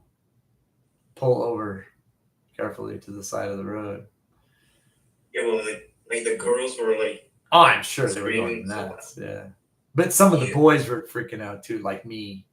I hate those things. Oh, My daughter, she loves to catch Yeah. the semi, you know, the cicadas, and she loves to catch the dango mushi, we call them the roly polies, and she loves that stuff. And me, she's like, Daddy, look at this. I'm like, no, I'm running the other way. I hate I creepy don't like crawly things. Oh, you're the same? I don't like the cicadas because like What when it about- dies, Oh gosh, they're noisy, and they're like a giant housefly, and the sound they make, and the clear wings, and the it's like one time like I stepped on like a dead body of they're dead. cicadas. And, Yeah, like, it's still kind of gross. Yeah, it was like it was gross. It kind of made a sound. crunchy. crisp. Sound. Yeah. Weird. Yeah. Oh, my daughter collects the skin, the pupa skin when they molt, when they hatch out of their pupa phase, and that the skin is left behind. She likes to collect those. Me, I don't want to touch them. I don't touch the freaky thing. Like the brown, like this. Yeah. She loves those. My daughter's going to be a veterinarian or a zookeeper or some kind of a naturalist someday. Yeah. Me, no. Creepy crawly things, keep them away from me. Yeah. Don't bring those things near me. Have you ever been to like a lizard cafe or anything like that? I've been to like a cat cafe, but like not like the lizard. Not a lizard. Like there was like a snake cafe too. Yeah, and they have the insects too. What about collecting beetles? Do you do that? Collecting beetles? Oh yeah, like beetles are like pretty cool. So you've done that before? A lot of Japanese kids have done that. They have a plastic box and the beetles. Oh yeah. They raise it. Do your brothers do it? Yeah, my brothers. Yeah, okay. Yeah. I don't like that. I don't want bugs in my house. Get them out. Get them outside. Yeah. I want that. It's funny. I am not afraid of flying an airplane upside down. I'm not afraid of, doing loops in an airplane without an engine. I mean, like a glider. Have you ever seen a glider that's got the long wings and no engine? I'm not afraid of that at all. But if there was a bug in there, I'd probably crash and die. Yeah. Get it off me! And we'd all die. Damn. Isn't that weird how something... And I know people that just will not get on an airplane. Right? Oh, yeah. I used to ride these big motorcycles, and I when I was younger, like 20 years ago, I try to make a date, and I say, "Oh, meet me at the Starbucks." "Ooh, yeah, we have a coffee. Okay, let's go see a movie." Oh, then she wouldn't get on the motorcycle. Oh. She was afraid she wouldn't get on the motorcycle. That was the end of the date. That was the last time I ever saw her. Because she wouldn't get on the motor. Maybe she liked bugs. I don't know. She wouldn't get on the motorcycle. Yeah. It's like weird because like. Well, fear is. I mean, I don't want to say it's completely irrational, but it's not. It's a survival mechanism. It's kind of like the reflex when the doctor hits your knee and your foot automatically pops out. Oh, like, why'd that happen? I didn't want that to happen. It's like human nature. Well, it's a survival mechanism, right? Yeah. And certain people, they key off certain stimuli, a stimulus. And if they see wings or crawly things, they just run the other way. Or my wife can't even ride a Ferris wheel. I mean, I know people that don't want to ride a roller coaster because it's kind of scary. But the Ferris wheel is supposed to be like romantic. You put your arm around, you look at the beautiful sight, Yeah. Maybe it accidentally stops and you're stuck up there. So you can spend a little time kissing or something. No, you cannot get her on one of these things. Yeah, it's like safety like certified. Yeah, but she won't get on a Ferris wheel. For her, a Ferris wheel is too scary. So, but she loves having snakes crawl on her and my daughter, and right at the Kind of like the opposite. Me, I'm over in the corner with my cup of coffee. It's a cup. I get a coffee, okay? Oh, I'm not touching the snake. Get that thing away from me. Daddy, this is a cute one. Okay, sweetheart, have a good time. You stay over there. I'll be over here in the corner. yeah. So yeah, fear is irrational, but it's a survival mechanism, and it different people respond differently. Sometimes it's completely irrational. Yeah. We talk about phobias. I think a long time ago we talked about phobias. Yeah. Yeah. What was your phobia? Like the thalassophobia was like the fear of like deep like bodies of water. So you would not become like a scuba diver. Like I don't know why, but I want to be a scuba diver. Like maybe that's how you would overcome your fear. Yeah, like my fear is like deep waters, but I want to scuba. It's like well, when you learn how to scuba dive, they start you in the very shallow water. It's like the coral, like the yeah. Yeah. In fact, you could just walk up the beach if you had a problem with your tank. Like the snorkeling, right? Yeah, you got to snorkel if you're at the top, but imagine if you're at the bottom, you could just walk up the beach. But deep water, you can't do that. If you're in deep water, you go down, you die. So, Yeah. but the idea is that you start at the shop. First, you start in the swimming pool, right? Oh yeah. With like two training. instructors, right? A safety, a lifeguard, and then the instructor, right? Nothing's gonna happen. You're in a pool. Yeah.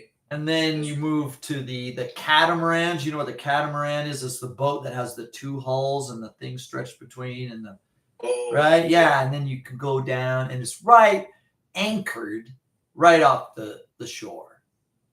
Yeah. Right. And if you really needed to, you could just walk back up to the beach if you had to. If you really had to, right? Yeah. And then after your confidence builds, then you can start doing the deep water dive. It's pretty scary because, like, only like the 2% of the sea was like explored. So like, and well, do you? The sea is, like, what is the maximum? What is the maximum depth that a scuba diver can go? Do you know what the maximum depth is? I don't know. I think it's 90 meters. That's it. Well, yeah. That's not very deep. It's pretty not, yeah. Right? That's not very deep, 90 meters. It's like the Mariana Trench. Like the deepest like trench. How deep is how deep is the Marianas Trench? I gotta ask the Google. Yeah. I gotta ask the Google. How deep is the Marianas Trench? 10,935 meters. Yeah. Yeah, that's deeper than Mount Fuji is tall. It's like, yeah. By 3,000 meters. I mean, dang. You're not going down there in scuba gear. You'd have to have a special. You have to have I think only one guy did it. I think it was James Cameron that did it. Was like the new like scuba. I mean, like the old like scuba diving suit, like the pressure is just. You have to have a special submarine. The pressure is too great. Yeah. No, I think the guy's name. It was James Cameron submarine. It was called the Deep Sea Challenger. Yeah. So you know this guy James Cameron, right? He's a movie director. He directed the Titanic and the Avatar and Terminator, and he built with his billions of dollars that he made for movies. He built a special submarine to go to the bottom of the Marianas Trench, and I think he's the only man. He's the deepest man alive. He's been deeper than any other man because he had the money to do that. He couldn't go to the moon. 12 men have been to the moon, right? But he could build a submarine to go deeper than any man. So did there. Been there, done that. Next. What's next? Nothing. You're done. So that would scare you. You would be afraid to do that. Well, yeah. Your phobia. I'd rather go to the moon than do that. Oh, Yeah. yeah. If I had a choice, you want to go to the bottom of the ocean? No, I want to go to the moon. I want to go to the bottom of the ocean. Are you afraid of space flight? Would you be afraid of getting in a rocket and traveling to the moon? Probably not. Okay. Because Yeah. yeah. What about your parents? Went to my parents. Like your mom and dad, what would they say? I think my dad will probably go to space. He would do it, but your mom wouldn't. Yeah. Okay. So if Elon Musk gave your dad 2 free tickets to the moon, it'd be you and your dad that would go, not your dad and your mom. She'd stay home. She'd stay home with your brother. I think I'll probably go both. Yeah. You would. What? You would steal both tickets and go twice? No, What are you saying? Deep sea and the. Oh, I see. You would do both. Okay. All right. Yeah. Someday we'll be able to do that. Someday, maybe not in my lifetime, but probably in your lifetime, people will buy tickets to go to the moon. Damn. Yeah. Yeah. I think someday there'll be retirement homes on the moon. So, you know how a lot of elderly people are in a wheelchair because they can't walk? Oh, yeah. Or elderly people that are so bent over and they have a walker thing, right? Yeah. On the moon, they'd be able to play volleyball. Oh, it's like the gravity. Yeah. It could possibly give you 10 more years of life. Damn. You got a view of the earth, because you can't come back to the earth. Sorry. You'd be crushed if you did. But you're going to die anyway. Nobody lives forever. You can imagine spending the last 10 years of your life on the moon if they had a nice dome. You know, if they had a Starbucks, if they had... Imagine there was a gymnasium in the middle of the moon. I think in the future, people will retire and die on the moon. Oh. If they had a choice, if they had the money, they say, oh, Mr. Smith, if you stay here on Earth, you might live 3 more years, but you'll never walk again. And Mr. Smith, some billion, AI specialist, billionaire or something. And they said, but if you decide to travel to the moon, you may live another 8 years and you'd be able to walk. He's like, send me to the moon. I got the money. Yeah. And of course, he would be the first, and then the second, and then the third, and eventually it would become a thing. Yeah. Retirement communities on the moon. That's kind of cool. Yeah, I think that'd be amazing. Yeah. I would do it if I was in a wheelchair and gravity wins. It's 1/6. What is that? 12%? It's 12%. I think I learned that in school.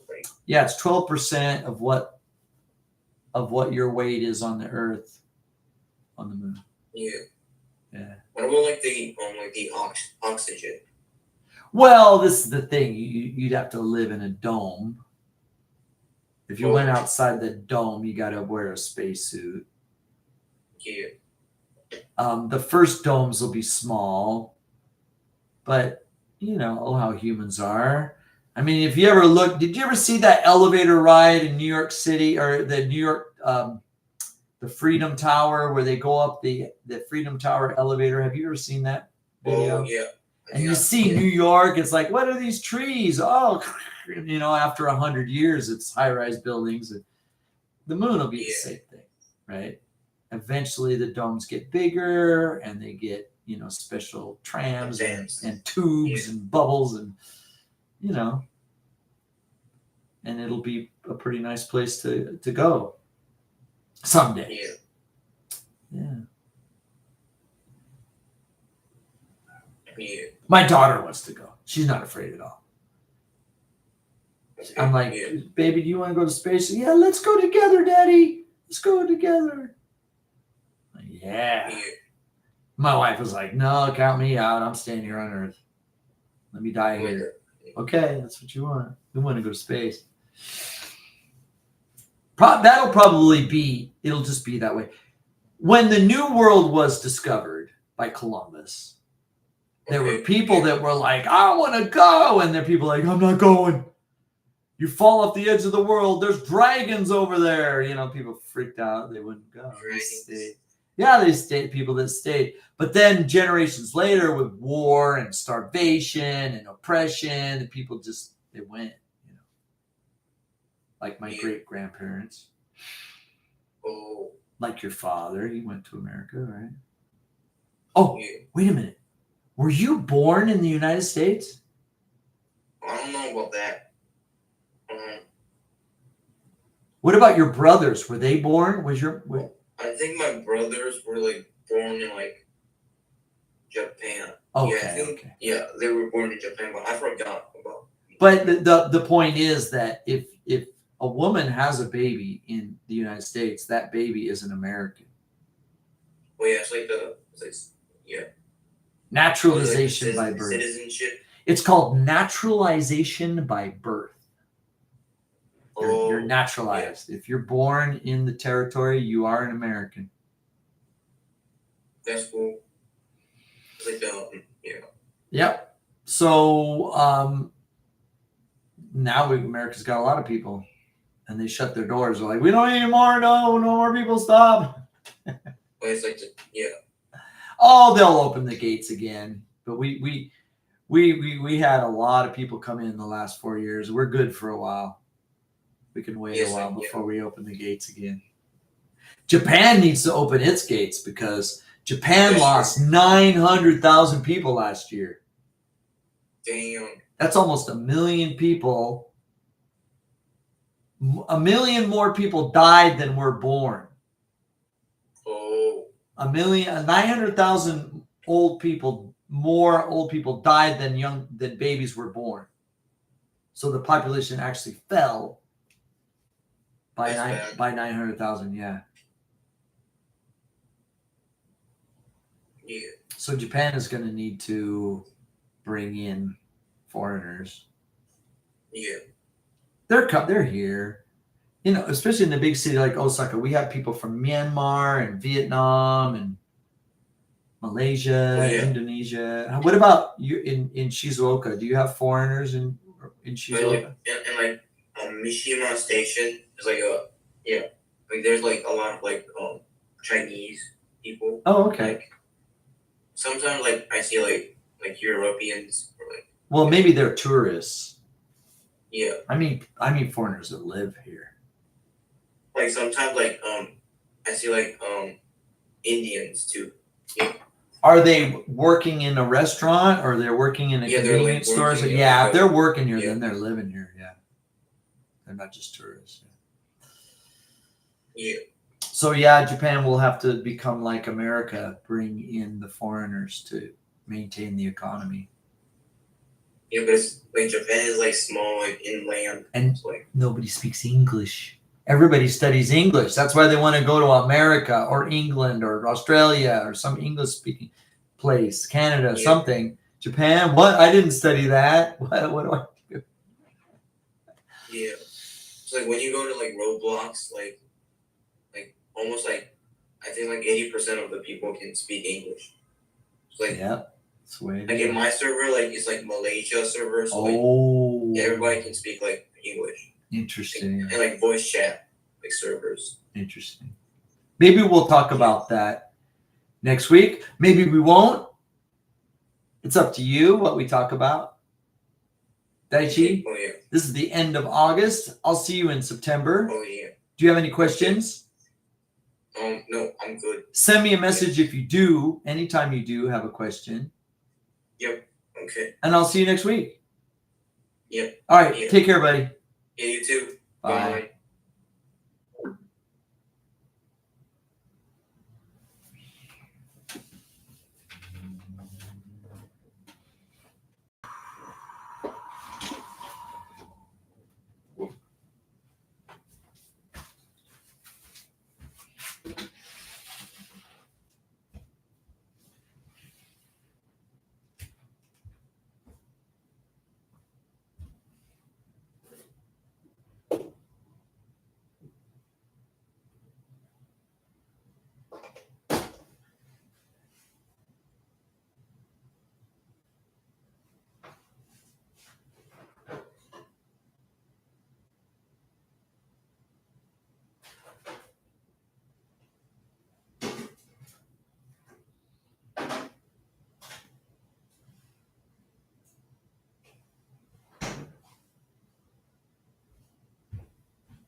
How are you? Yeah, I'm fine, thank you. Welcome to Osaka. Uh-huh, yeah. Yeah, Osaka. What's new? What's new? Today is my birthday. Oh, happy birthday! Thank you very much. Wow. Yeah, 55? 55. Yeah. Oh wait, you were born in 1970? 1970, yeah. 97. Oh, you were born in the Expo year. Yes. Wow. Exposure. Yeah, Yes. konnichiwa. Of course, I don't know. I Of course not. Osaka Expo, But yeah, 55 years ago. So yeah. Mm. I think if I remember correctly, Steve Jobs was 55 when he died. Oh, really? I think so. Yeah. Yeah, 55 years old. Yes. Knock on wood. Knock on wood. Yeah. We're all lucky. 55 years. Yeah. Today so that.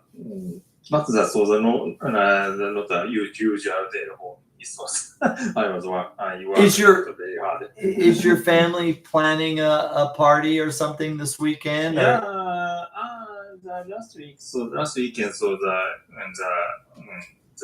dinner. Oh, nice. Where? Where'd you go? Where? The yakiniku dinner. Nice. Which one? Which near my house or the near Oh, my okay. house, so yeah, no. So It's not the shichidine or whatever. I know, but I don't know. Not that one. Okay. Wait a minute. What's that? There's a really famous one. It's really wild because they have these very multiple levels, and they have the beer in the room and the Tajimaya. Yes, so last week I went. Okay, congratulations. No, when I was working for Hyundai, when I was teaching at Hyundai, Yeah. I would get invited to Tajimaya Yakiniku very often. Oh yeah. Yeah, that was nice. That's That's Hyundai's favorite yakiniku spot. Yeah. Yeah, so near my house. Yeah. So, That's nice there. Right on the corner.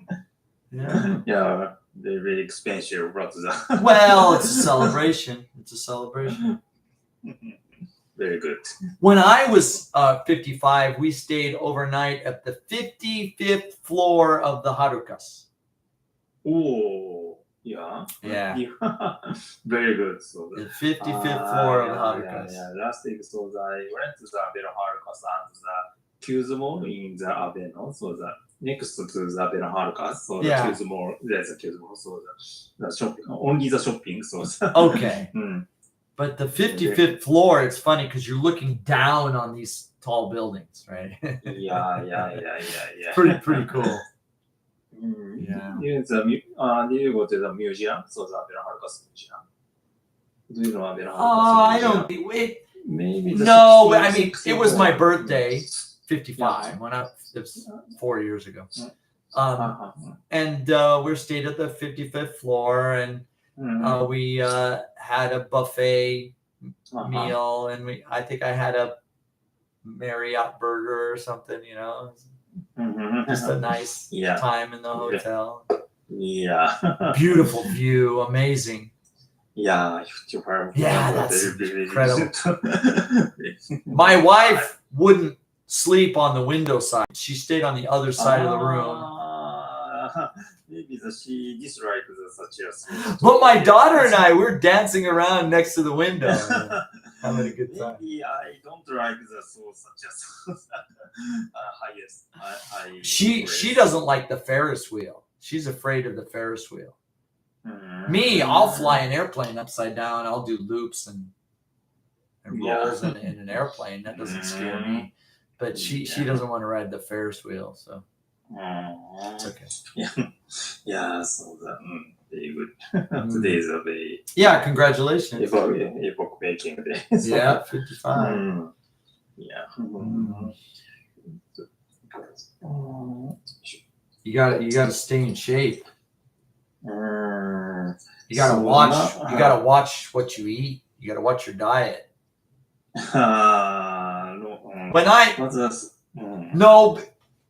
When I turned 45, my health really started to go down. From 45? When you're young, your youth has a special power. Yes. Right? And you can abuse yourself and eat the wrong thing and don't get exercise and don't get enough sleep and do all these terrible things to your body, but you're young and so you bounce back. But after 45, your body stops bouncing back. Yeah. And then you have to start thinking, well, I have to get enough sleep. I have to eat better. I have to exercise the right way. After 45, after 55 especially. Yes. So usually, so I check my weight. So my weight is gradually upping now. So my recommendation is that you cut back on carbohydrates. So there's two sources of energy for your body: fats and carbohydrates. Yeah. For example, salmon and rice. Yeah. Okay. So if you get tenkomori rice and one piece of salmon, same calories, carbohydrates high. はい、いや。 If you get 2 pieces of salmon うん and a small bowl of rice, いや。 same calories, うん carbohydrates low, よ。 fat high. うん。 That is a Yeah. healthier diet. うん。そうだな。 So when そうだ the restaurant うん says omori murio, you say no thank you. Yes, yes, yes. Yeah, okay. And you order a second piece of salmon, which is expensive, but うん。いやいやいや。 no sugar in your coffee. You know, you see the sugar thing. No. うん No Yes. gum syrup in the iced coffee. No. うん。のかもしれない。 Don't いやいや add sugar to your drinks. No more Coca-Cola. No more Pepsi Cola. And you got to cut down the beer. うん If you have a choice between beer and red wine, take the red wine いや。 because beer is heavy on calories. いや、so I can understand. So the now is so the my dinner is so the without the rice. So the and the drink the beer. So the Okay. Yeah. balance is Yeah, exactly. Yeah. So if you can, you cut down your carbohydrates. carbohydrate. But you need calories for the energy. 25% of your calories go to your brain. Right? Yes, so If you start cutting calories, you're gonna kill you. You can't function. Yes, so But if you sometimes if you reduce carbohydrates while increasing fat, you can have the same calorie count and it's healthier. Yes, so So.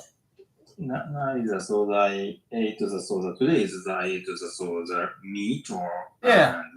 and without rice, so the but the drink and the beer. Okay. So sometimes I ate the so the very sweet dessert, so the after the dinner, so it's my calorie. Well, frozen fruit. Frozen food. Frozen fruit. Frozen for me. Like frozen blueberries. No added sugar. My wife found where were we? Oh, we were at the Gilma supermarket. She found frozen Mekon. Oh my God, they were tasty. Oh, really? The girls loved them. I was stealing them. I was like, don't touch my frozen Mekon. I was stealing them from the girls' bowl. They were getting angry at me. Those were tasty. Sometimes I brought the frozen blueberry, frozen Yeah. strawberry in 7-Eleven convenience Well, be store. careful So, that there's no added sugar. yeah, maybe the adding the sugar. So if you go to the supermarket and you get the frozen pack, that's just the straight frozen, not a dessert, just frozen blueberries or frozen strawberries or frozen Mekon, no added sugar. Yeah. No added sugar. Yeah, so it's a very good. But sometimes I want to eat the very I know, sweet, craving. sweet dessert. Yeah, so. craving. Yeah. Because maybe my brain is very tired, so maybe they want to eat. So such Yeah, you gotta watch that. sugar. That's bad for your heart. That sugar's bad for your whole body, really. Yeah. Maybe it's such a thing is a very bad time. But that a little thing is it's a no problem. So the hobby. Well, years ago, I cut the sugar out of my diet, and I don't crave sugar anymore. I lost my craving. But I do get hungry, like midnight, I want a snack, and I used to eat like chocolate ice cream but my midnight snack now is salami, olives, cheddar cheese, right? That's my midnight snack now. No more ice cream or candy bars or anything. Or fruit. I used to drink fruit juice, like Welch's grape juice. Too much sugar. Too much sugar. Yeah. Very sweet, very. Yeah, so I go for salty things. Maybe a few crackers or corn chips or something with it, but I'll eat like olives and salami and cheese. How about the Japanese ocha? I think it's fine. If it says it should say on the label how much. Yeah, what does the label say about sugar? You have to be careful. Yeah. So Does it say no non-sugar? Yeah, maybe there are little the sugar. Yeah, be careful. What's the maybe now I cannot want I don't want to drink the Coca-Cola. That's yeah. You'll find if you when I for example, it was more than 10 years ago. So Japanese typical diet is rice, fish, miso soup. Yeah. Typical American diet is cheeseburger, French fries, Coca-Cola. Right? I thought it was a natural combination. I swapped out the Coca-Cola for hot coffee. I never went back. So when I order a meal, a McDonald's meal, no soft drinks, I get a hot coffee. And I'm much better. I feel much better. Yeah. I lost my craving. I don't want sweet drinks. I don't want candies. I don't want. I still sometimes I crave ice cream. I see ice cream like 17 ice. I'm like, oh God, I want to. But then I just, I buy some olives or something. Sake onigiri. Sake onigiri is a pretty nice snack. Really nice. Yeah, sure. Yeah, very. Yeah. So maybe the many Americans too many eat such a same. They get the big gulp. You never see the big gulp, the giant cup with the straw, and they're walking around. Americans very big. Well, there was a man this afternoon sitting in the courtyard, missing one leg. Oh. And I'm like, oh, it must have been the war. I'm like, no, it wasn't the war. It's diabetes, toniobio. Right? The most common way that people lose a leg is because of diabetes, because they can't stop drinking beer. They can't stop eating too much rice. They can't stop. Yeah. So my uncle also dies because of the diabetes. So he couldn't see. Yeah, it ruins your whole body. Yeah, ruins everything. Yeah. So. is a very, very, very so you don't like wine. I like the wine. I like the. So instead of beer, switch to wine. Recently, I like the red wine. Red is the best. Beer, recently, but at first I drink the beer. At first, was the 35 milliliter, Okay. 50. All right. 350 milliliter. Which beer do you drink? I hope it's not. Yeah, there's so many types of beer. Normal beer. Yeah, I mean, what Sapporo, Ichiban, Asahi, Super Dry. What? Yeah, Super Dry. So that usually. Be careful of the hops. Hops is the worst. Hops is the worst. Yeah. Maybe out of the drinking is soda. Hard to buy. Hops is the worst beer you can drink. Very dangerous. Yeah. But recently, I drink the red wine. Yeah, in fact, there's evidence that the red wine is actually healthy. Yeah. So. Yeah. And it's low carbohydrate. Because beer is heavy in carbohydrates. I'm sure you see these young men, like 35, 40 years old with watermelon under their shirt. Because beer. Japanese? Yeah, Japanese businessmen. They have a white dress shirt, black pants, and they got watermelon underneath their shirt. But recently, so the maybe such a person is gradually decreasing. So now is so young person drinks the beer recently. Okay, but I see these much younger than me or you with this big belly. I'm like, man, what? Because it's beer. That's the beer belly, they call it. Yeah. Those people are this close to pancreatic cancer. What is that? Sweet. What is the pancreas? Sweezogan. Yes. Yeah. They're this close to pancreatic cancer. Yes. Cancer, so because their pancreas is working overtime to process all those carbohydrates. And it'll eventually fail, and it goes cancerous, and then you're lucky to survive. That's what killed Steve Jobs. Yeah, especially Yeah, that's what killed Steve Jobs. I know.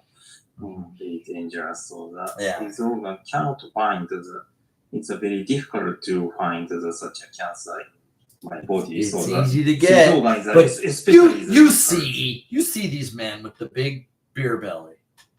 Call it the beer belly. Yeah. Look like a billiken walking around.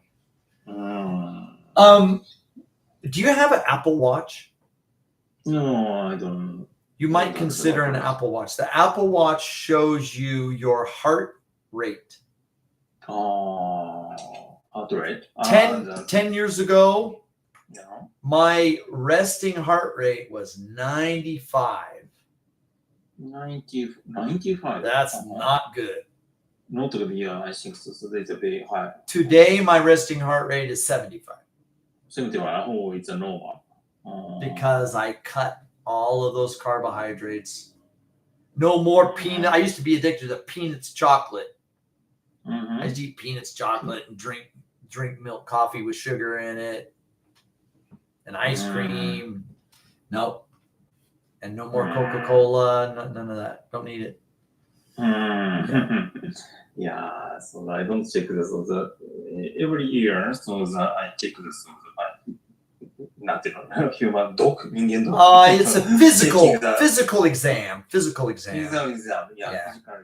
So it's a no problem for. It's a no problem. Every time it's a no problem. But having that Apple Watch, it lets you know. It's like, oh, what's my resting heart rate? You can check. It's a nice companion for the iPhone. You pair it with your iPhone, and then it can show you messages or your alerts, or you can check your heart or your steps, walking steps, your calories. It's a nice device. That should be your birthday present. Tell your wife, I want an Apple Watch for my birthday. Oh, I request my mommy. You don't need the most expensive one. They have the Ultra, but I think the standard, just the standard Apple Watch is good enough. You don't need that expensive. Maybe the new iPhone released, iPhone 17, so the released next month. So is that what you want? You want the new iPhone? Yeah, now I have an iPhone 10s. 10. That's kind of old. Very, very That's old. Maybe 7 or 8 years old. Yeah. Maybe recently the battery power is. Well, I have a 13. 14? 13. It's good. Very good. Yeah, I think so. So the iPhone 10s function is no problem. No problem. Yeah, it's got Face ID. Face ID is great. Face ID. Yeah, so only the changing maybe the battery is changing. It's maybe the no problem. But well, now if you really want to save money, you can go to Janpara. It's a kaitori. It's a used shop, and they have lots of nice, gently used last year, 2 years ago models, iPhones, Apple Watches. You can save money. Yeah, the Japanese people really take care. You know, Japanese people, you know that umbrellas, they don't take the plastic off the handle of the umbrella, right? They always keep the box, the phone comes in, you know, the Japanese people really take care of their things. And so used Japanese items are really high quality. High quality, yes. And John Para is the best price, better than soft map used. John Para. They have them in Namba, in Nipponbashi area. Yeah, so the last week, I went to the Grand Front in Umeda. So in Grand Front, there's Yodobashi camera. Near the Yodobashi. So now is in Grand Front building. So the Apple store in the very, very big Apple store. Oh, a new Apple store, really? Before maybe the Panasonic's showroom after. Okay. Yeah, no, I remember the Panasonic showroom because they had the Tesla skeleton in there. Yes. Yeah. It's an Apple store now. Okay. There are many people in that store. So lots of tourists. They checking the Apple Watch, Apple iPhone, and Apple TV. But Apple, the Japanese checking Japanese kaitori is really good. save money. Japanese people really take care of their things. I think so. I think an Apple Watch would be a nice companion, even for an iPhone 10. They still connect with each other. Any iPhone, I think 10 and newer is no problem. You pair the watch with the phone, and then the watch shows you your emails and the weather and updates and your calendar and everything, right? But then it has the sensor that measures your blood and your heartbeat. It tells you your heart rate, right? It tells you if you have a problem. It says you should contact your doctor. You can send an EKG. You know EKG.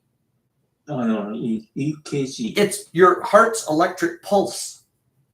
You put one finger on one, and the circuit goes through to the wrist on the other hand, and it makes a PDF file you can send to your doctor. Yeah. Kind of nice. Yeah. Very convenient. If you fall down, it'll say, I detected a fall. Should I call emergency services? I was playing with my daughter. I was jumping around with my daughter, and it says, I detected a fall. Should I call emergency services? I said, no, I'm playing with my daughter. I didn't fall down. But if I had fallen down, then one touch. Now, you can set it up so that it automatically contacts if you want to set it up that way.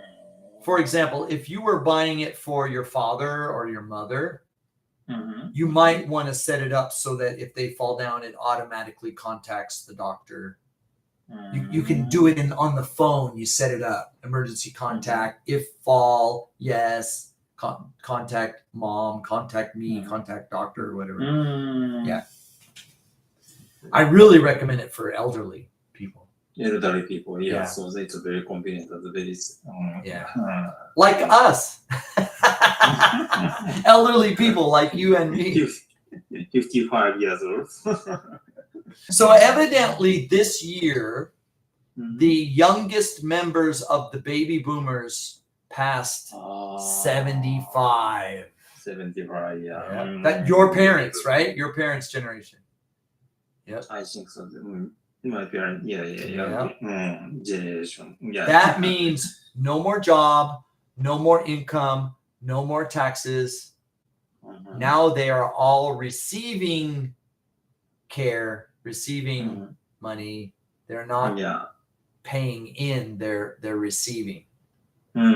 Yeah. So maybe they receive a lot of the money from the Japanese government. So the Japanese economy has It could have Yeah. some. And we're going to have to start importing labor from foreign countries. Maybe now the Japanese government structure is a very old type. I worry about this Sanseito because the Sanseito is anti-foreigner. Japanese first policy. Well, I don't mind Japan first, but anti-foreigner is a problem. Anti-foreigner is a problem.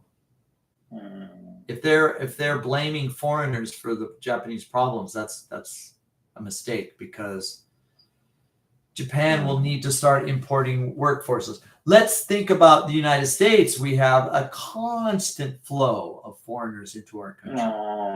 And that's why we're the greatest economy in the world. But now, if we think of another example, like maybe Singapore, Singapore is mostly foreigners, right? You got Chinese, you got Indians, you've got Malaysians, Indonesians, Japanese, Koreans, right? All living, working together, right? Japan should probably consider adjusting to a more foreign-friendly workforce because that's the engine of the economy is the workforce.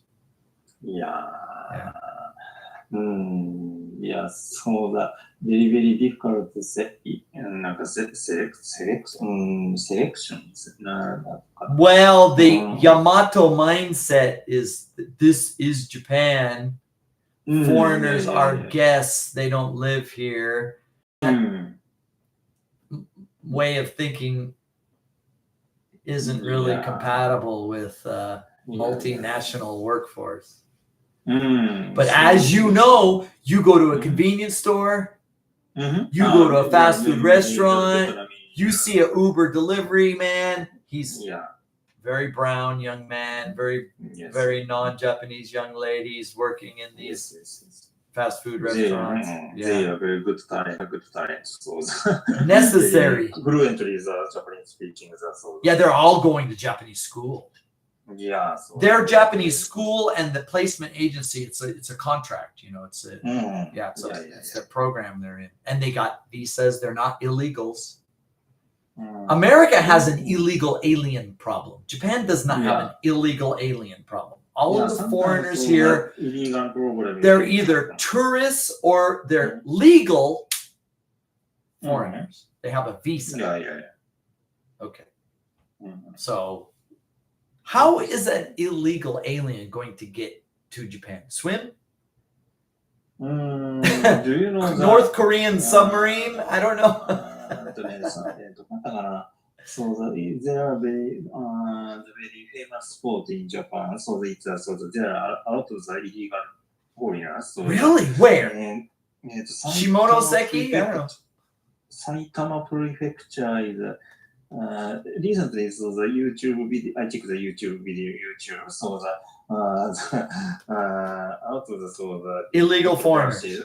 Controversies are Really? program in the such a program. So what they overstay their visa? Overstay the visa and not having the visa. Well, how did they get into Japan without a visa? Container cargo? Tempozan? I don't know how. Not extending the visa. Well, that's an overstay. I think I had an overstay like two or three times, right? Accidentally. I forgot the date on my visa and I went in and they're like, Taihan, you got to pay us 6,000 yen. And they gave me a special stamp. They said, come back tomorrow. And they took care of it. They didn't kick me out of the country. I made a mistake on my paperwork and they I took care of it. I'm not homeless living in Shinsekai. I don't sleep underneath the Tsutenkaku. I'm an English teacher. But these people are doing, what kind of jobs are they doing? Hiyatoi or nightclubs or I don't know. Do you know the The Kurdish people. Yeah, they're refugees. They're refugees. クルド Yep, I know the Kurdish people. これでにはそうだ Yeah, so the big problem is sustainable picture so the yeah. So how do they get into Japan? They jump off the ship or something? How do they get into Japan? Do they jump off of a ship or? 川口エリア、川口シティ。Maybe the historically, so in that area, there are many good people. So Okay. So there are sometimes illegal, so the action illegal, so the problem. So now the controversy is so the diet. So Well, now here's my question: these Kurdish people that have no visa, are they killing and raping Japanese people every day? I don't think so. The point of the such a thing. So yes, so of course, so the ratio of the crime is very low. Yeah. But so the very なんていうかな epoch making the accident so such a thing is so the maybe the many people condemning the claiming yeah so maybe the such a crime ratio is the Japanese and the Kurdo people is not difference but so the if the Kurdo people happen the such a accident so maybe the many Japanese people claiming I think the Japanese say meidatsu, right? It just stands out. It just stands out. Maybe so such a well, see, in America, during Biden, almost 20 million illegals came in. And we're talking insane asylum, prison, drug cartel, murderers, rapists, serious criminals. No papers. They have no passport. They have no papers. And they're killing people in the country. So Trump comes in and he's like, shut the border. And then he's like, okay, let's find these people. The ones that have jobs and families, they're not gonna worry about them. They're gonna go after the worst people first. And they're gonna kick them out of the country if they can. Some countries won't take them back. They're so dangerous. Some countries wouldn't take their people. And so Trump said, all right, tariff. 100%. Because some of these poor countries sell like leather goods to the United States. Like the custom automotive people, and the shoes and the bags, they buy this Venezuelan leather. Right? And Trump's like, 100% tariff. Oh, no. Okay, we'll take them. So, right? But other countries won't take these people because they don't want them. They're too dangerous. So then we, the United States, we have to find special prisons for them. There was even a discussion about reopening Alcatraz. Alcatraz, the San Francisco island prison. They made the famous movie. Right? They were talking about reopening Alcatraz for these dangerous criminals.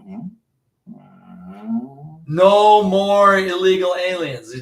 They stopped it, right? Because it's too dangerous. I think Japan's problem is very small compared to the American. Very, very small type. So between compared to America. So but in Japan, the Japanese mind is so very not accustomed to the such as so the 外国人. Well, this is what I see when I go to Shinsaibashi. Most of the problem individuals that I see are drunken tourists. Tourists that have been drinking too much. These tourists walking down the street, they're drinking too much, they're getting in fights, they're puking on the road, they passed out on the street. The foreigners that are working here, like in the convenience store downstairs, Yeah. or the guy, the Uber delivery guy. Those people, they don't have money to go out and drink. They barely make enough money to pay their rent. They live in like 5 people to a 1 DK, right? They're sending their money back to their parents as much as they can. You know, they're still going to Japanese school every day because Japanese is hard, right? Yeah. I don't see those people as a problem. They're working here. The biggest problem I see are drunken tourists. You know, Drinking to yeah. Group 5 Australians, they're drinking too much. They're getting in a fight. They're breaking a window or something, or stealing a bicycle or something.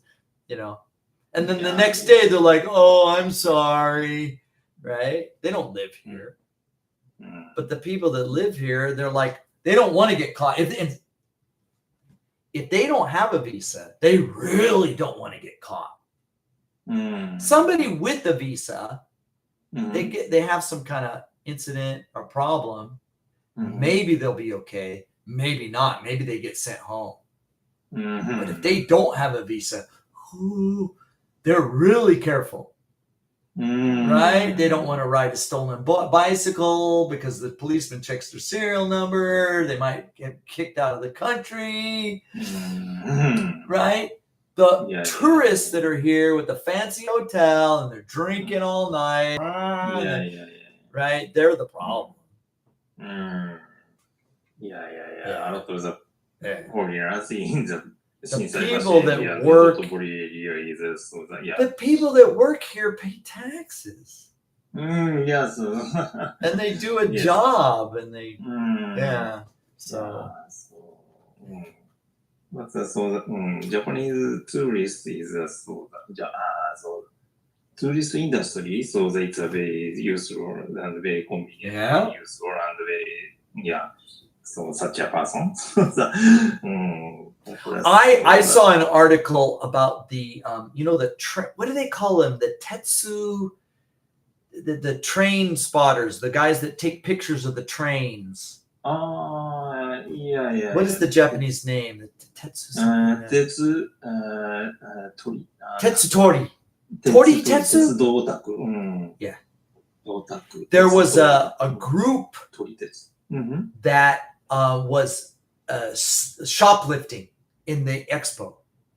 There were like 6 Toritetsus. They came in on child under 17 tickets, and they were stealing clothing from the gift shop in the and they were Japanese, right? Same problem is that maybe the McDonald's Pokemon card. Do you know Pokemon card happy sets problem? Oh, is that right? They were stealing happy sets?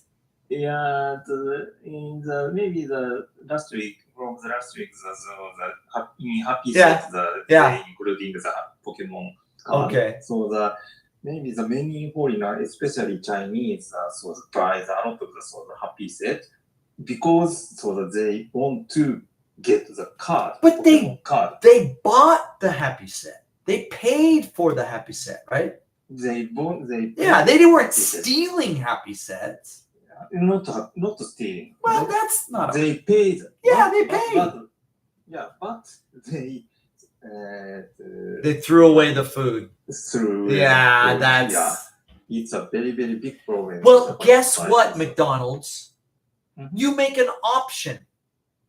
You can sell the card for a special price that doesn't include the meal. Betsu Uri. Hello, McDonald's, get smart. Think about it. McDonald's strategy is mistaking. So maybe the Japanese McDonald's is apologize. Have a special menu, Betsu Uri, sold separately. Special price, okay. Yeah. Don't waste food. Same problem. Starving children in Gaza. Send the cheeseburgers to Gaza. Yeah, so I think so.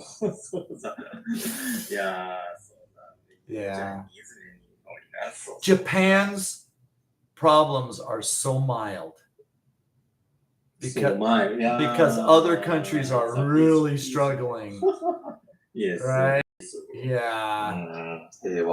Yeah. America is considering sending soldiers into Mexico to stop the drug dealers. Not doing it yet. We are doing everything possible to help Mexico stop these drug cartels. We have AWACS plane. You know that military surveillance airplanes that the military uses? They have these airplanes with a big radar dish on top, you know? Yes. We're using those. We're using helicopters. We have special satellites. We're doing everything but sending troops in. No physical soldiers. But we help them with intelligence. We help everything, anything they want, we help them. The next step would be sending soldiers into Mexico. But unless we're invited, we can't. If the president of Mexico says, please send your soldiers in, then we could do it. But if they don't, we can't. So we're doing everything else to support the Mexican soldiers to stop these drug dealers. But they've got so much money. And it's our money because the Americans are the ones buying the drugs. A lot of the money. Yes. Yeah. Japan doesn't really have that problem because Japan is surrounded by an ocean. Yes. Have you seen? I'm going to ask Google because I don't remember. How long is the U.S.-Mexican border? 3,145 kilometers between San Diego, California, and the basically it's the Rio Grande, Texas. It's the Gulf. It's where the Rio Grande meets the Gulf of America, the Gulf of Mexico, whatever. It's in a place called Boca Chica. It's where Elon Musk launches his rockets between Texas, New Mexico, Arizona, California. 3,145 kilometers of border that Mexicans can cross over into the United States and back. They've got tunnels, right under the wall. They got. Maybe they are out of the tunnel. Yeah. Yeah. So and it's been a problem compared for to such a many years. situation. So maybe the Japanese they happy. Japan is happy too. Japan's problems are mild. Very, very mild. Yeah. Natural defense. Yeah, exactly. Yeah. Of course, when I heard about the North Korea kidnappings, I was very shocked. I had no idea. I'm trying to remember what year it was. I remember when Sergeant Jenkins and Soga-san and all those, I was like, what is real? They were telling the stories about kidnapping people and sending them up to North Korea. How many years did that happen? Maybe the 40 or the 50 years ago. My God. And it happened many, many times. Yeah. Many times. Many times. Yeah. Of course, was it Panasonic? A Panasonic executive was kept in Tijuana, Mexico? Yeah. Maybe the Sanyo. Oh, it was Sanyo, yeah. Sanyo. The president is kidnapping. Yeah. He was drinking at one of the lady bars, I think. Yeah. Very dangerous. Yeah, Tijuana is very dangerous. So one time, I went to the Tijuana, because of the Japanese the TV factory. That time. And the police car has a broken headlight. Police car. No, police car with a broken headlight. Last time I was in Tijuana, here comes a police car driving down the street, and the headlight is broken on the police car. If I'm driving in the United States and I have a broken headlight, the police will stop me. Police stop me. But here's Mexico. The police are driving the car with a broken headlight. Broken. It's a dangerous.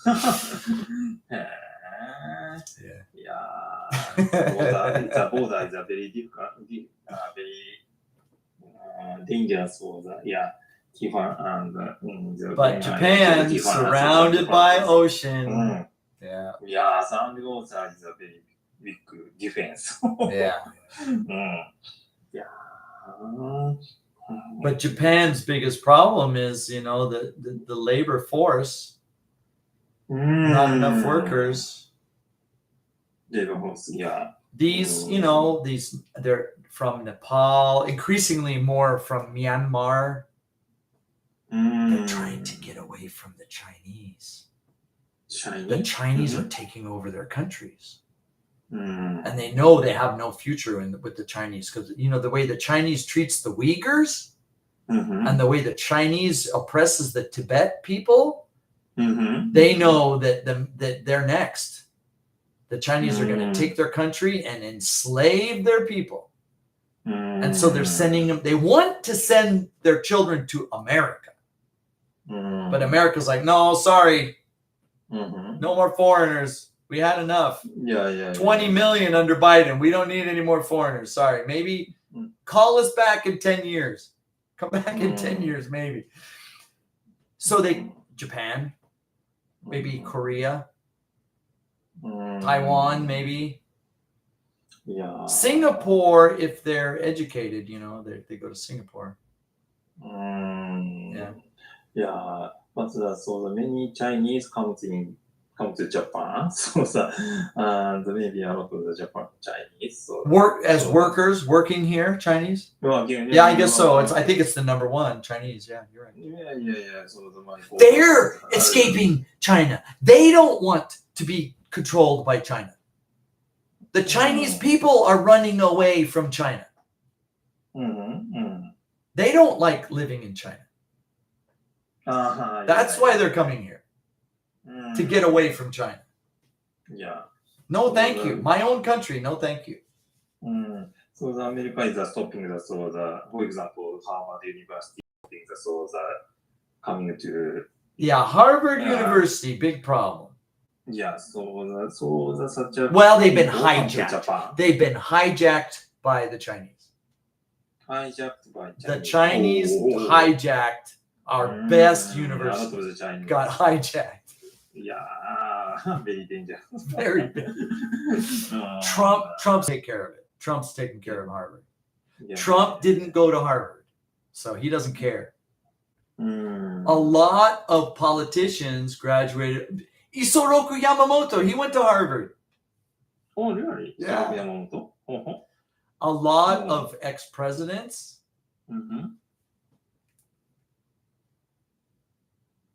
U.S. presidents that graduated from Harvard.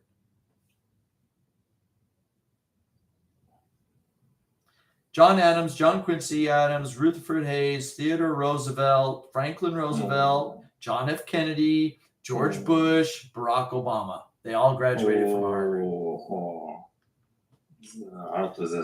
Well, it's a gakubatsu, right? It's gakubatsu. Yeah, Harvard University is a great university. Trump didn't go to Harvard, so he doesn't care. That's talk about gakubatsu. A foreign nation hijacks your best university. So the many Chinese come to Japan. So the Tokyo Daigaku is open to such as open to the Chinese. So but they got a plan, they got a plan. They want to take over. Panasonic, there are a lot of the Chinese workers. Oh, really? In the factory or in the executives? Not the factory work. Well, now I had a young lady in my Eco Solutions class. She was Uyghur.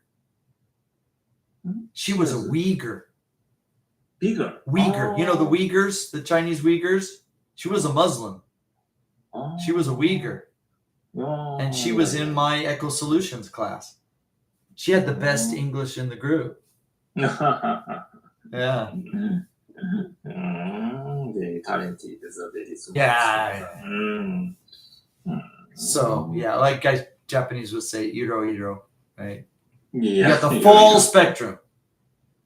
You got those hardworking young boys that doing the Uber delivery in the middle of August.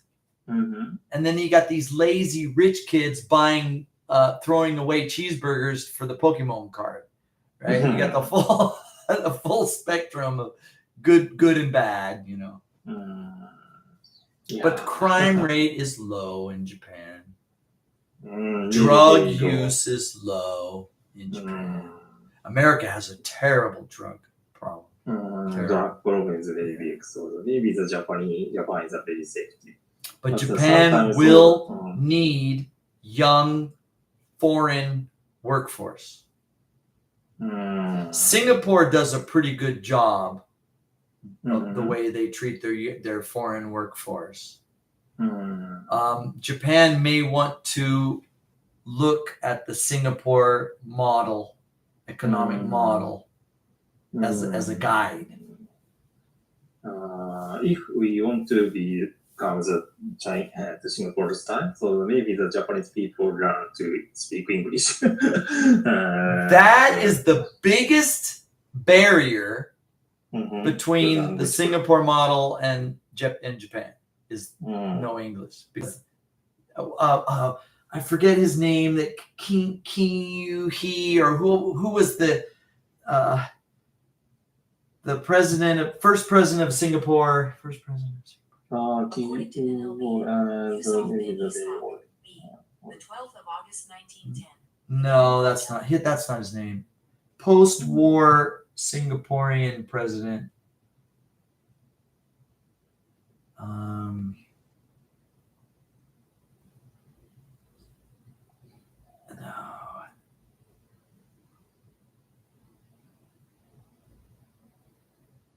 I forget his name, but he was the one who president of Singapore. Hang on, I'll get this. President of Singapore. Wikipedia will have my answer. Past presidents, history.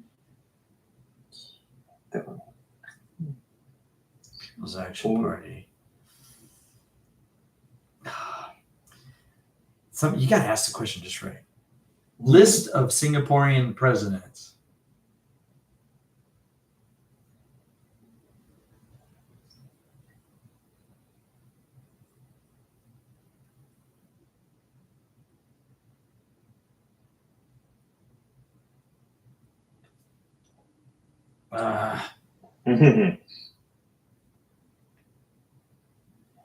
This guy decided at the end.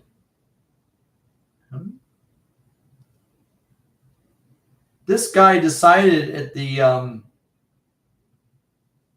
end of World War II, when they became independent from England. They used to be a colony of England.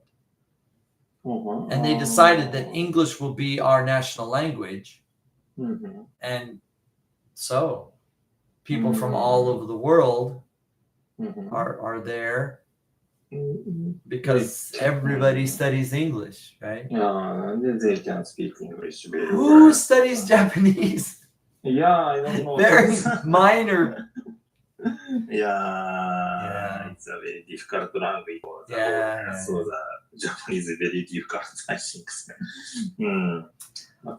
But America has struggled with integration for hundreds of years.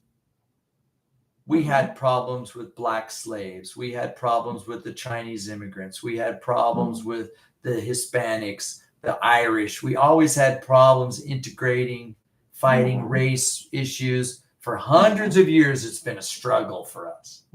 Yeah. Of course, Japan, the Ainu, the Aizu, the Tosahan, right? They were, you know, look what they did to Sakamoto Ryoma. They killed him, right? Assassination, right? So it's not an easy road. Integrating populations, different skin colors, different cultures. It takes time. It takes effort. It takes time. Yeah, it's a very difficult. But Japanese is also so monopoly. Monoculture. Yeah. Monoculture. So that. But some countries have a really good affinity. For example, Nepal and Japan, they have a very good fit, right? Vietnamese people, their culture fits Japanese culture. Crazy white people like me, we are willing to do crazy things to try to fit, right? It doesn't necessarily fit. I would be an otaku member, right? Yeah, but some cultures, they just have a good fit with Japan. Probably the Bukkyo, the Buddhist cultures, the Buddhist nations fit well. The base is this culture, because of karma. You know, so you know, I know American people. They're like, look, I found this stolen thing. I'm like, you better take that to the Koban. No, it's mine now. Light pole, bonk, hits you on the head. Oh, it's karma. People who believe in karma, they won't. They find a wallet, they'll take it to the Koban because they don't want the bad karma. Yes, it's a Japanese culture. But it's also Nepal and Tibet and Myanmar. They believe the same thing. They feel the same way. Other countries, other cultures don't believe in karma. They believe in I got it. It's mine now. And so those countries don't really have the compatibility with Japan. But countries, the cultures of karma, it fits the Japanese lifestyle. So,